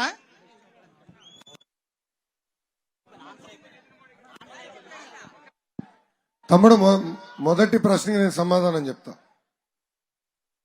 ఈరోజు యూనివర్సిటీలన్నీ రాజకీయ పునరాస కేంద్రంగా మారినాయి. ఎప్పుడు లేని విధంగా యూనివర్సిటీలోకి రాజకీయాలు తీసుకొచ్చారు. దానివల్ల ర్యాంకింగ్ లో మన యూనివర్సిటీలన్నీ పడిపోయినాయి. ఇన్ఫ్రాస్ట్రక్చర్కి అవసరమైన డబ్బులు యూనివర్సిటీకి ఇవ్వట్లేదు. యూనివర్సిటీకి వచ్చిన గ్రాంట్లు ఈ ప్రభుత్వం పక్కదారు మళ్లించి ప్రభుత్వ అవసరాల కోసం వాడుకున్నారు. దానివల్ల ర్యాంకింగ్లు పడిపోయినాయి. మన ప్రభుత్వ అధికారంలోకి వచ్చిన వెంటనే యూనివర్సిటీ నుంచి రాజకీయాలు దూరం చేస్తాం, మెరుగైన విద్య అందిస్తాం. మొదటి 3 సంవత్సరాలు మీ కోరిక మేరకు తప్పనిసరిగా మన యూనివర్సిటీలు భారతదేశంలో టాప్ 20లో వచ్చే విధంగా అభివృద్ధి చేస్తాం. రెండో విషయం, ఈరోజు తెలుగుదేశం జనసేన పార్టీ కలిసికట్టుగా భారతీయ జనతా పార్టీతో పొత్తు పెట్టుకున్నాం. అది అందరు తెలిసిన విషయమే. ఆగిపోయిన అమరావతి పనులు పూర్తి చేయాల, వెనుకబడిన జిల్లాలకి నిధులు తీసుకురావాల, పోలవరం ప్రాజెక్ట్ పనులు మళ్ళీ పరిగెత్తించాల. ఇంకో పక్కన పెట్టుబడులు ఆంధ్ర రాష్ట్రానికి రావాలంటే కేంద్ర ప్రభుత్వం ఇచ్చే పర్ఫార్మెన్స్ లింక్డ్ ఇన్సెంటివ్స్ కూడా చాలా అవసరం. గ్రామాల అభివృద్ధి చేయాలంటే ఉపాధి హామీ పథకం నిధులు కావాలి. ఊర్లో ఇల్లు కట్టాలంటే కేంద్ర ప్రభుత్వం ద్వారా వచ్చే నిధులు రాబట్టాలి. తప్పనిసరిగా ఇవన్నీ తీసుకొస్తాం. యువతకి పెద్ద ఎత్తున ఉద్యోగాలు ఉపాధి కల్పించే బాధ్యత మేము తీసుకుంటాం. అది నేను ఈ సభాముఖంగా హామీ ఇస్తున్నా. Thank you. ఇక్కడ మైక్ ఆన్ చేయమ్మా. చిన్న మీరందరూ కూర్చోండి. మీరు నుంచుంటే వెనకాల నేను కంపడను. ఇస్తానమ్మా, మీరందరూ కూర్చోవాలి. మైక్ ఇస్తా, మీరు కూర్చోవాలి. తమ్ముడు, మీ మిత్రుడు పక్కనున్న మిత్రుడికి ఇచ్చారు. దయచేసి కూర్చోండి, దయచేసి కూర్చోండి అమ్మా. వెనకాల కంపడదు, వాళ్ళకి అన్యాయం చేసిన వాళ్ళు అవుతాం. ప్లీజ్ మీరు మీ స్థానాల్లో నుంచోండి. మీరు నుంచుంటున్నారంటే నాకు కంపడుతుంది. మీరు కుర్చీ మీద నుంచుంటే వెనకాల వాళ్ళకి కంపడదు. దయచేసి అర్థం చేసుకోండి. ఎక్కడుంది మైక్?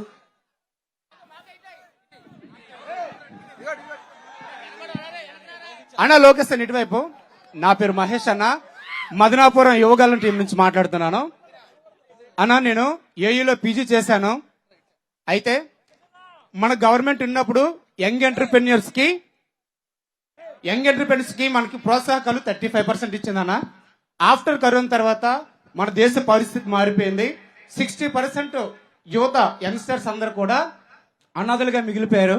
అయితే అప్పుడు 2019 ఎలక్షన్ తర్వాత మన జగన్మోహన్ రెడ్డి వచ్చి మీకు ప్రోత్సాహకాలు 45% ఇస్తామనేసి ఆయన ఓట్లు దండుకొని మొన్న ఎలక్షన్ కోడ్ ఇచ్చే వరకు కూడా ఇస్తాననేసి ఆయన ముఖం చాటేసి ప్రభుత్వం క్లోజ్ చేసి దిగిపోయారన్న. అయితే మన ప్రభుత్వం వచ్చిన తర్వాత 60% వరకు ఉన్న ఈ యంగ్స్టర్స్ కి టీ టైమ్స్ సెటిల్ అయ్యారు. నేను కూడా MFC మహేష్ ఫుడ్ కోర్ట్ అని పెట్టానన్న. ఒక కారు కొన్నాను, టూర్స్ అండ్ ట్రావెల్స్ లో పెట్టాను. అయినా నాకు డబ్బులు లేకపోతే నా ఇంటి డాక్యుమెంట్స్ ని ఒక ప్రైవేట్ బ్యాంక్ లో తాకట్టు పెట్టి డబ్బులు తీసుకుని పెడితే ఇప్పుడు ఎలక్షన్ ముందేమో డబ్బులు ఇస్తానని ప్రోత్సాహకాలు ఇస్తానని జగన్మోహన్ రెడ్డి మొహం చాటి సెలిపాడన్నా. ఇప్పుడు అప్పులు కట్టలేక బ్యాంకులో తిప్పలు పడుతున్నానన్నా. అలాగే మన ప్రభుత్వం వచ్చిన తర్వాత ఎన్నాళ్ళకి మంచి పాలసీ ఇస్తారు. అది ఎప్పటికీ మాలాంటి యంగ్స్టర్స్ కి మంచి ఆనందం చూస్తామన్నా. తమ్ముడు, మన ప్రభుత్వం వచ్చిన వెంటనే దామాషా ప్రకారం ఉపకులాల వారిగా నిధులు కేటాయించి కార్పొరేషన్స్ ని బలోపేతం చేసే బాధ్యత మేము తీసుకుంటాం. కార్పొరేషన్స్ కి ఇచ్చే నిధులు ఇతర సంక్షేమ కార్యక్రమాలకు వాడుకుంటాం కాదు. ఆ నిధులు మీలాంటి యంగ్స్టర్స్ ని ప్రోత్సహించడానికి, మిమ్మల్ని పేదరికం నుంచి శాశ్వతంగా బయటికి తీసుకొచ్చేదానికి ఖర్చు పెట్టాలి. ఆ విధంగా ఆ నిధులు ఖర్చు పెట్టే బాధ్యత మేము తీసుకుంటాం. గతంలో చేశాం, బీసీ కార్పొరేషన్ ద్వారా నిధులు ఇచ్చాం, ఎస్సీ కార్పొరేషన్ ద్వారా చేశాం, కాపు కార్పొరేషన్ ద్వారా చేశాం, మైనారిటీ కార్పొరేషన్ ద్వారా నిధులు ఖర్చు పెట్టాం, ఎస్టీ అంటే గిరిజనుల కార్పొరేషన్ ద్వారా కూడా అనేక కార్యక్రమాలు చేపట్టాం. దానివల్ల దాదాపు నాకున్న సమాచారం మేరకు 2 లక్షల మందిని ఈ సబ్సిడీలు ఇచ్చి పేదరికం నుంచి శాశ్వతంగా మేము బయటికి తీసుకొచ్చాం. సో ఆ విధానం తిరిగి మేము అమలు చేస్తాం అన్నా. అది అయిపోతుంది ఆటోమేటిక్.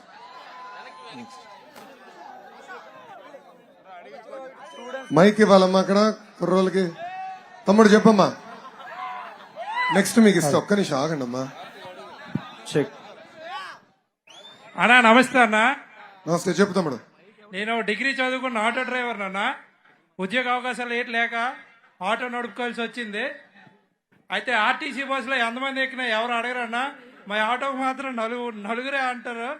మేము దాదాపు ఒక 10 మందిని ఈజీగా ఆటోలో ఎక్కించగలమన్నా. మాకు ఇన్సూరెన్స్ ఎక్కువ చేసో లేకపోతే ఏదో మార్గం చూపించి మా ఆటో వాళ్ళకి ఎక్కువ మందిని ఎక్కించేటట్టు ఒక సదుపాయం కల్పించండి అన్న.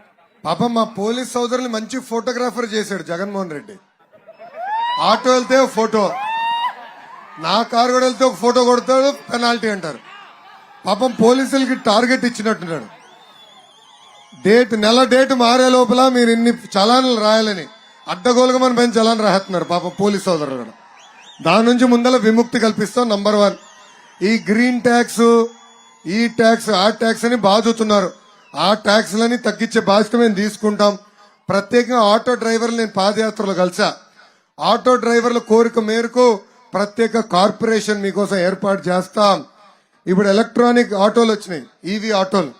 ఆ ఈవీ ఆటోలు మీకు అందిస్తాం. ఆటో స్టాండ్స్ కూడా ఏర్పాటు చేయాలని ఇప్పటికి నిర్ణయం తీసుకున్నాం. పట్టణాల్లో ఇన్సూరెన్స్, అదేవిధంగా ఈ సబ్సిడీలు నేరుగా ఆటో డ్రైవర్లు, ఎందుకంటే చాలా మంది డ్రైవర్లు ఓనర్లు కాదు, వేరే దగ్గర మనకు కిరాయికి తీసుకొచ్చి ఆటోలు నడుపుతున్నారు డ్రైవర్. ఆటో డ్రైవర్ని ఆటో యజమాని చేసే బాధ్యత మేము తీసుకుంటాం. దానికి కార్పొరేషన్ ఏర్పాటు చేశాం. Thank you.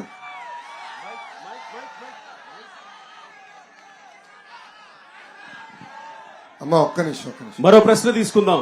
లోకేష్ గారు, అక్కడ ఇవ్వండి. లోకేష్ గారు ఒక్కరు కూడా కదలకుండా ఆ చివరి వరకు ఎదురు చూస్తూ ఉన్నారు మీరు ఏం చెప్తారా అని. సో మనం ఇక్కడ ప్రశ్నలు తీసుకుంటున్నాం, అక్కడి వారు కూడా ఎదురు చూసేటువంటి సమస్యలు అనేకం ఉంటాయి. వాటన్నింటినీ మీరు అడ్రస్ చేస్తారని ఎదురు చూస్తూ ఉంటారు. ఇంకొక ప్రశ్న తీసుకుందాం. మైక్ ఎవరి దగ్గర ఉంది? లాస్ట్ ఎక్కడుందో తమ్ముడు? సార్ నగంపట్ల. సార్ సార్ సార్ ఇటు సార్ సార్ అంటే మాట్లాడరు. మీ ఎదురుగా సార్, మీ ఎదురుగా ఉన్నాను సార్. దయచేసి చిన్న కూర్చో. ఇదిగోండి సార్. ఒక్క నిమిషం, ఒక్క నిమిషం అమ్మా. సార్ ఎక్కడ సార్? ఇక్కడంటే ఎదురుగా మీ ఎదురుగా రైట్ సైడ్ మీ రైట్ సైడ్ సార్. నా రైట్ సైడ్ ఎక్కడున్నారు సార్? Right side sir. ఇదిగోండి సార్. సార్ ఎక్కడ? ఓకే తమ్ముడు. సార్ మాది కందిపేట సార్, గరివిడి మండలం, చీరుపల్లి నియోజకవర్గం సార్. మాది సాధారణ రైతు కుటుంబం సార్. నేను గత 4 సంవత్సరాల నుంచి విజయనగరంలో రూమ్లో రెంట్ కట్టి అద్దెకుంటుంది సార్. అద్దెకుండి ప్రభుత్వ ఉద్యోగాన్ని చదువుతున్నాను సార్. అయితే ఈ ప్రభుత్వం వచ్చిన తర్వాత రాష్ట్ర ప్రభుత్వంలో ఒక ఉద్యోగం కూడా ఇవ్వలేదు సార్. అయితే మన ప్రభుత్వం వచ్చిన తర్వాత 20 లక్షల ఉద్యోగాలు ఇస్తామన్నారు. అదేవిధంగా అప్పటి వరకు నెలకు 3,000 రూపాయలు నిరుద్యోగ వృత్తి కూడా ఇస్తామన్నారు. అయితే మన ప్రభుత్వం ఉన్నప్పుడు కూడా నిరుద్యోగ వృత్తి ఇచ్చారు, కానీ కొంచెం లేట్ అయింది. ఇప్పుడు కూడా కొంతమంది అలాగా అనుమానం పడుతున్నారు లేట్ అవుద్దామని. దయచేసి మీరు ఈ నిరుద్యోగ వృత్తి మాత్రం మన ప్రభుత్వం, మన ప్రజాప్రభుత్వం ఏర్పడిన వెంటనే జూన్ నెల నుంచే మాకిచ్చి ఈ విజయనగరం రూముల్లో ఇంటికి ఆధారపడకుండా మమ్మల్ని ఆదరిస్తారని, ఆ విధంగా ఉద్యోగానికి ప్రోత్సహిస్తారని మిమ్మల్ని కోరుకుంటా ఉన్నాం. మన ప్రభుత్వ అధికారులకు వచ్చిన మొదటి సంవత్సరంలోనే నిరుద్యోగ భృతి మేము అమలు చేస్తాము. ఆ డౌట్ వద్దు. నిరుద్యోగ భృతి ఇచ్చి చేతులు దులుపుకోను, బటన్ నొక్కుతమే కాదు మా పని.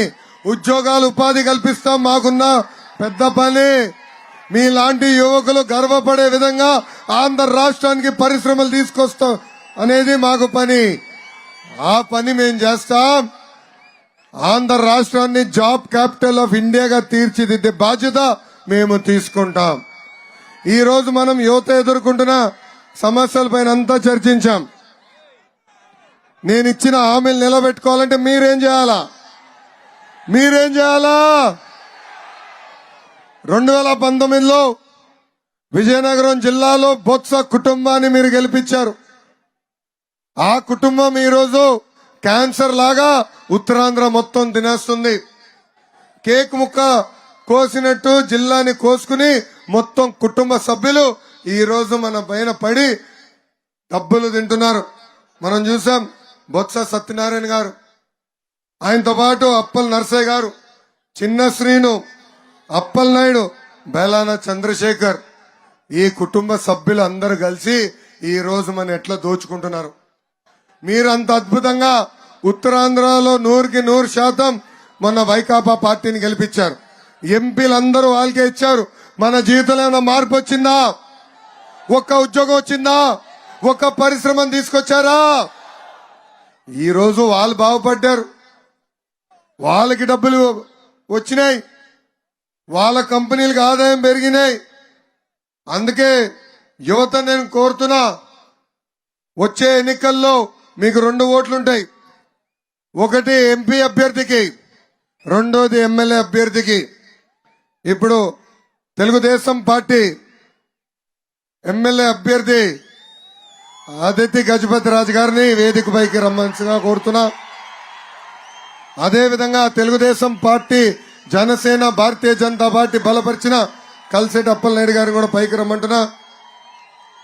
పెద్దలు, నాకు తండ్రి సమానంగా భావించే అశోక్ గజపతి రాజు గారిని కూడా దయచేసి వేదిక పైకి రావాల్సిందిగా ఈ సభాముఖంగా కోరుతున్నా.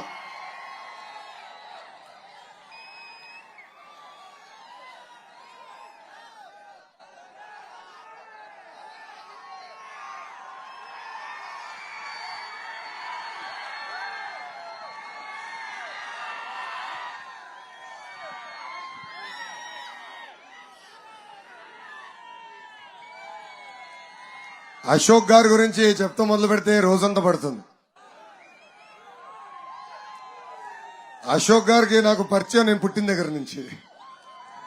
నేను చిన్న పిల్లోడిగా ఉన్నప్పుడు నన్ను ఇట్లా ఎత్తుకున్నాను.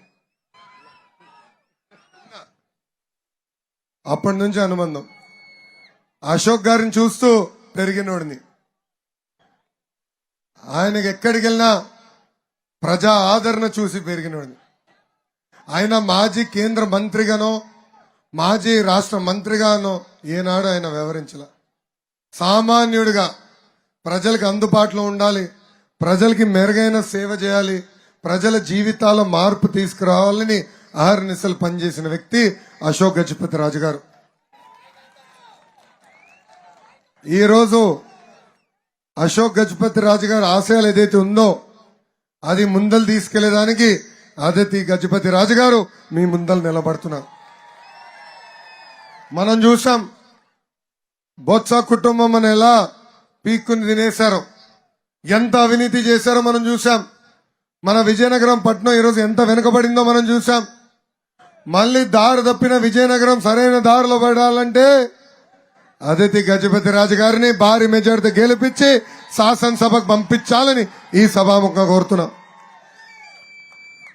కేంద్రంలో మన తరపున ప్రశ్నించే ఎంపీ కావాలా, లేదంటే మన పరువు తీసే ఎంపీ కావాలా? కేంద్రంలో మన కోసం మన స్వరం వినిపించే ఎంపీ కావాలా, లేదంటే కేంద్రంలో జిప్పు తీసే ఎంపీ కావాలా? అందుకే తెలుగుదేశం, జనసేన, భారతీయ జనతా పార్టీ బలపరిచిన కల్సెటి అప్పలనాయుడు గారిని భారీ మెజార్టీతో గెలిపించి పార్లమెంట్ కి పంపించాలని ఈ సభాముఖంగా విజయనగరం ప్రజలందరినీ నేను కోరుతున్నా. ఇక్కడున్న యువకులకి నేను పిలిపిస్తున్నా. మీలో చాలా మంది మొదటిసారి ఓటు వేయబోతున్నారు. మీ ఓటు చాలా కీలకమైంది. ఎండలు కూడా గట్టిగా ఉన్నాయి తల్లి. ఒక గడుగు పట్టుకోండి, ఒక బాటిల్ నీళ్ళు, ఒక బాటిల్ మజ్జిగ పట్టుకుని వెళ్ళండి. పోలింగ్ బూత్ లో మేము ఇచ్చేవాళ్ళం, బయట ఇచ్చేవాళ్ళం, కానీ మమ్మల్ని ఇవ్వనీయరు తల్లి ఎలక్షన్ కమిషన్. సో మీ రెండు, ఒక పక్కన వాటర్ బాటిల్, ఒక పక్కన మజ్జిగ బాటిల్ పట్టుకుని మీరు వెళ్ళండి. ఓర్పు సహనంతో ఇక్కడ ఎమ్మెల్యే అభ్యర్థి అదితి గజపతిరాజు గారికి సైకిల్ గుర్తుకు ఓటేసి, ఎంపీ అభ్యర్థిగా అప్పలనాయుడు గారు కూడా సైకిల్ గుర్తుకు ఓటేసి గెలిపించాలని ఈ సభాముఖంగా కోరుతున్నా. ఇద్దరు చెల్లమ్మ గుర్తు చేశారు, ఇద్దరు బ్యాలెట్ నంబర్ 1. ఇది ఎందుకు చెప్తున్నానంటే గాజు గ్లాస్ పైన కూడా కొత్త కాంట్రవర్సీ చేశారు. తల్లి దొడ్డిదారిన ఎటు కూడా గెలవాలని ప్రయత్నిస్తుంది వైకాపా పార్టీ. కావాలని ఇండిపెండెంట్లకి అలాట్ చేసి ఒక అయోమయమైన వాతావరణం సృష్టిస్తున్నారు. పవన్ అన్న చాలా స్పష్టంగా చెప్పారు, ప్రతిపక్ష ఓటు చీలకూడదు. గతంలో చీలి రాష్ట్రం చాలా నష్టపోయింది. అందుకే తెలుగుదేశం, జనసేన, భారతీయ జనతా పార్టీ బలపరిచిన అభ్యర్థులే మీరు గెలిపించాలి. ఇక్కడ మీ 2 ఓట్లు మొదటి బ్యాలెట్ ఎమ్మెల్యేగా అమ్మని, చెల్లిని, అదే విధంగా ఎంపీ అభ్యర్థిగా అప్పలనాయుడు గారిని సైకిల్ గుర్తుకు ఓటేసి గెలిపించాలని మరి మీకు అందరికీ పిలిపిస్తూ, నాకు అవకాశం ఇచ్చిన మీ అందరికీ పేరు పేరు నా హృదయపూర్వక ధన్యవాదాలు తెలుపుకుంటూ మీ అందరి దగ్గర నుంచి సెలవు తీసుకుంటున్నా. జోహార్ అన్న ఎన్టీఆర్, జై తెలుగుదేశం, జై జనసేన, జై బీజేపీ, జై హింద్, జై హింద్. తెలుగుదేశం పార్టీ జిల్లా అధ్యక్షులు కిమిడి నాగార్జున గారు, లోకేష్ గారు మీకు కల్పించిన భరోసా వల్ల ఆయన ఒక సన్మానం చేసి లోకేష్ గారిని వారికి ఈ సభ నుంచి వీడ్కోలు పలుకుతారు.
యువతరం మన భవితకు బాటలు వేయగలం. నిప్పులు చెలికే కసితనం పెనుగు పెనరేపే యువకళం. పద పద పదమని యువతరం మన భవితకు బాటలు వెయ్యగలం నిప్పులు చెరిగే కసితనం పెనుగు పెనరేపే యువగలం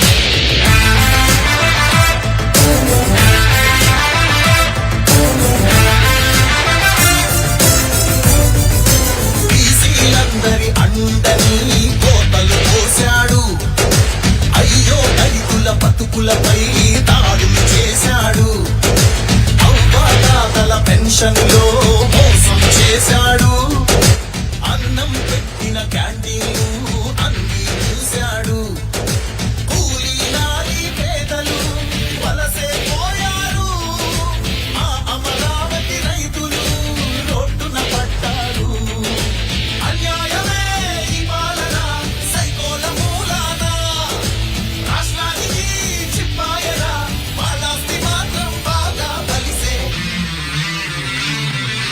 యువగడం యువగడం గర్జించెను ఏరి నవగడం యువగడం యువగడం చూపిద్దాం రండి జనబలం యువగడం యువగడం గర్జించెను ఏరి నవగడం యువగడం యువగడం చూపిద్దాం రండి జనబలం సర్వజనుల సంక్షేమం కోసం బాబును మళ్ళీ రప్పిద్దాం సర్వతోముఖ వికాసం కోసం బాబును మళ్ళీ రప్పిద్దాం స్వర్ణాంధ్ర సాకారం కోసం బాబును మళ్ళీ రప్పిద్దాం ఆత్మ గౌరవం కోసం బాబును మళ్ళీ రప్పిద్దాం మంచి రోజుల కోసం బాబును మళ్ళీ రప్పిద్దాం యువతకు ఉద్యోగ ఉపాధి కోసం బాబును మళ్ళీ రప్పిద్దాం రైతు బాంధవుల సమృద్ధి కోసం బాబును మళ్ళీ రప్పిద్దాం నాణ్యమైన విద్య వైద్యం కోసం బాబును మళ్ళీ రప్పిద్దాం మెరుగైన రోడ్లు నీళ్లు కరెంటు కోసం బాబును మళ్ళీ రప్పిద్దాం బాబును మళ్ళీ రప్పిద్దాం బాబును మళ్ళీ రప్పిద్దాం బాబును మళ్ళీ రప్పిద్దాం బాబును మళ్ళీ రప్పిద్దాం బాబును మళ్ళీ రప్పిద్దాం బాబును మళ్ళీ రప్పిద్దాం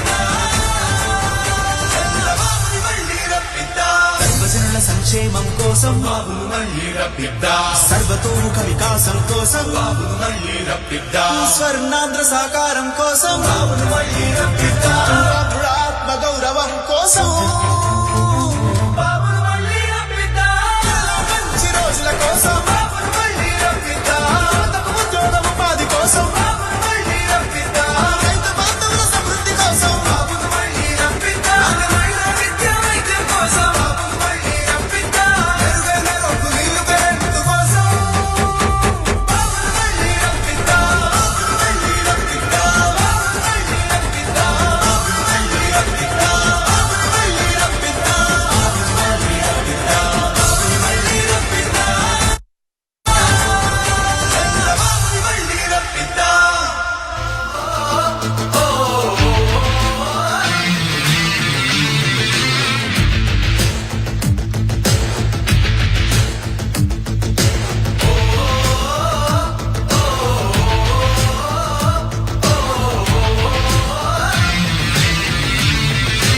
యువగడం యువగడం గర్జించెను ఏరి నవగడం యువగడం యువగడం చూపిద్దాం రండి జనబలం యువగడం యువగడం గర్జించెను ఏరి నవగడం యువగడం యువగడం చూపిద్దాం రండి జనబలం చీకటి మూకల దోపిడి దౌర్జన్యాలెన్నాళ్ళు పాలక సైకో చేతిలో రాపిడి ఎన్నేళ్ళు ఈ ప్రజలందరి అండగా కదిలొచ్చెను లోకేశు ఈ యువనేతకు తోడుగా చూపరని జోషు యువగడం యువగడం గర్జించెను ఏరి నవగడం యువగడం యువగడం చూపిద్దాం రండి జనబలం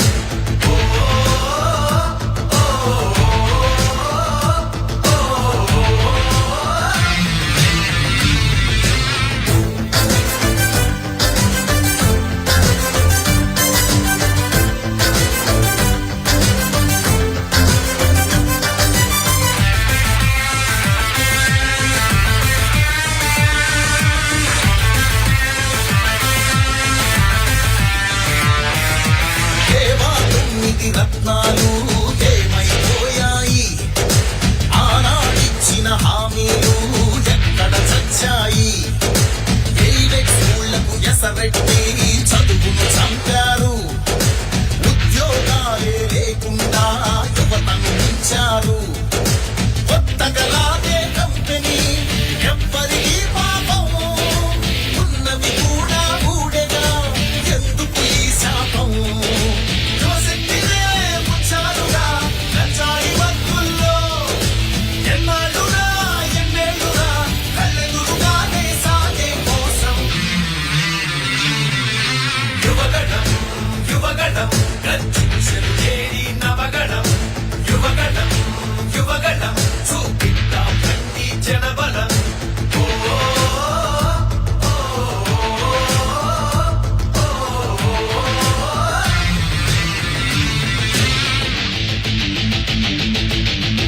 పద పదమని యువతరం మన భవితకు బాటలు వేయగలం నిప్పులు చెలికే కసితనం పెనుగు పెనరేపే యువకళం పద పద పదమని యువతరం మన భవితకు బాటలు వేయగలం నిప్పులు చెలికే కసితనం పెనుగు పెనరే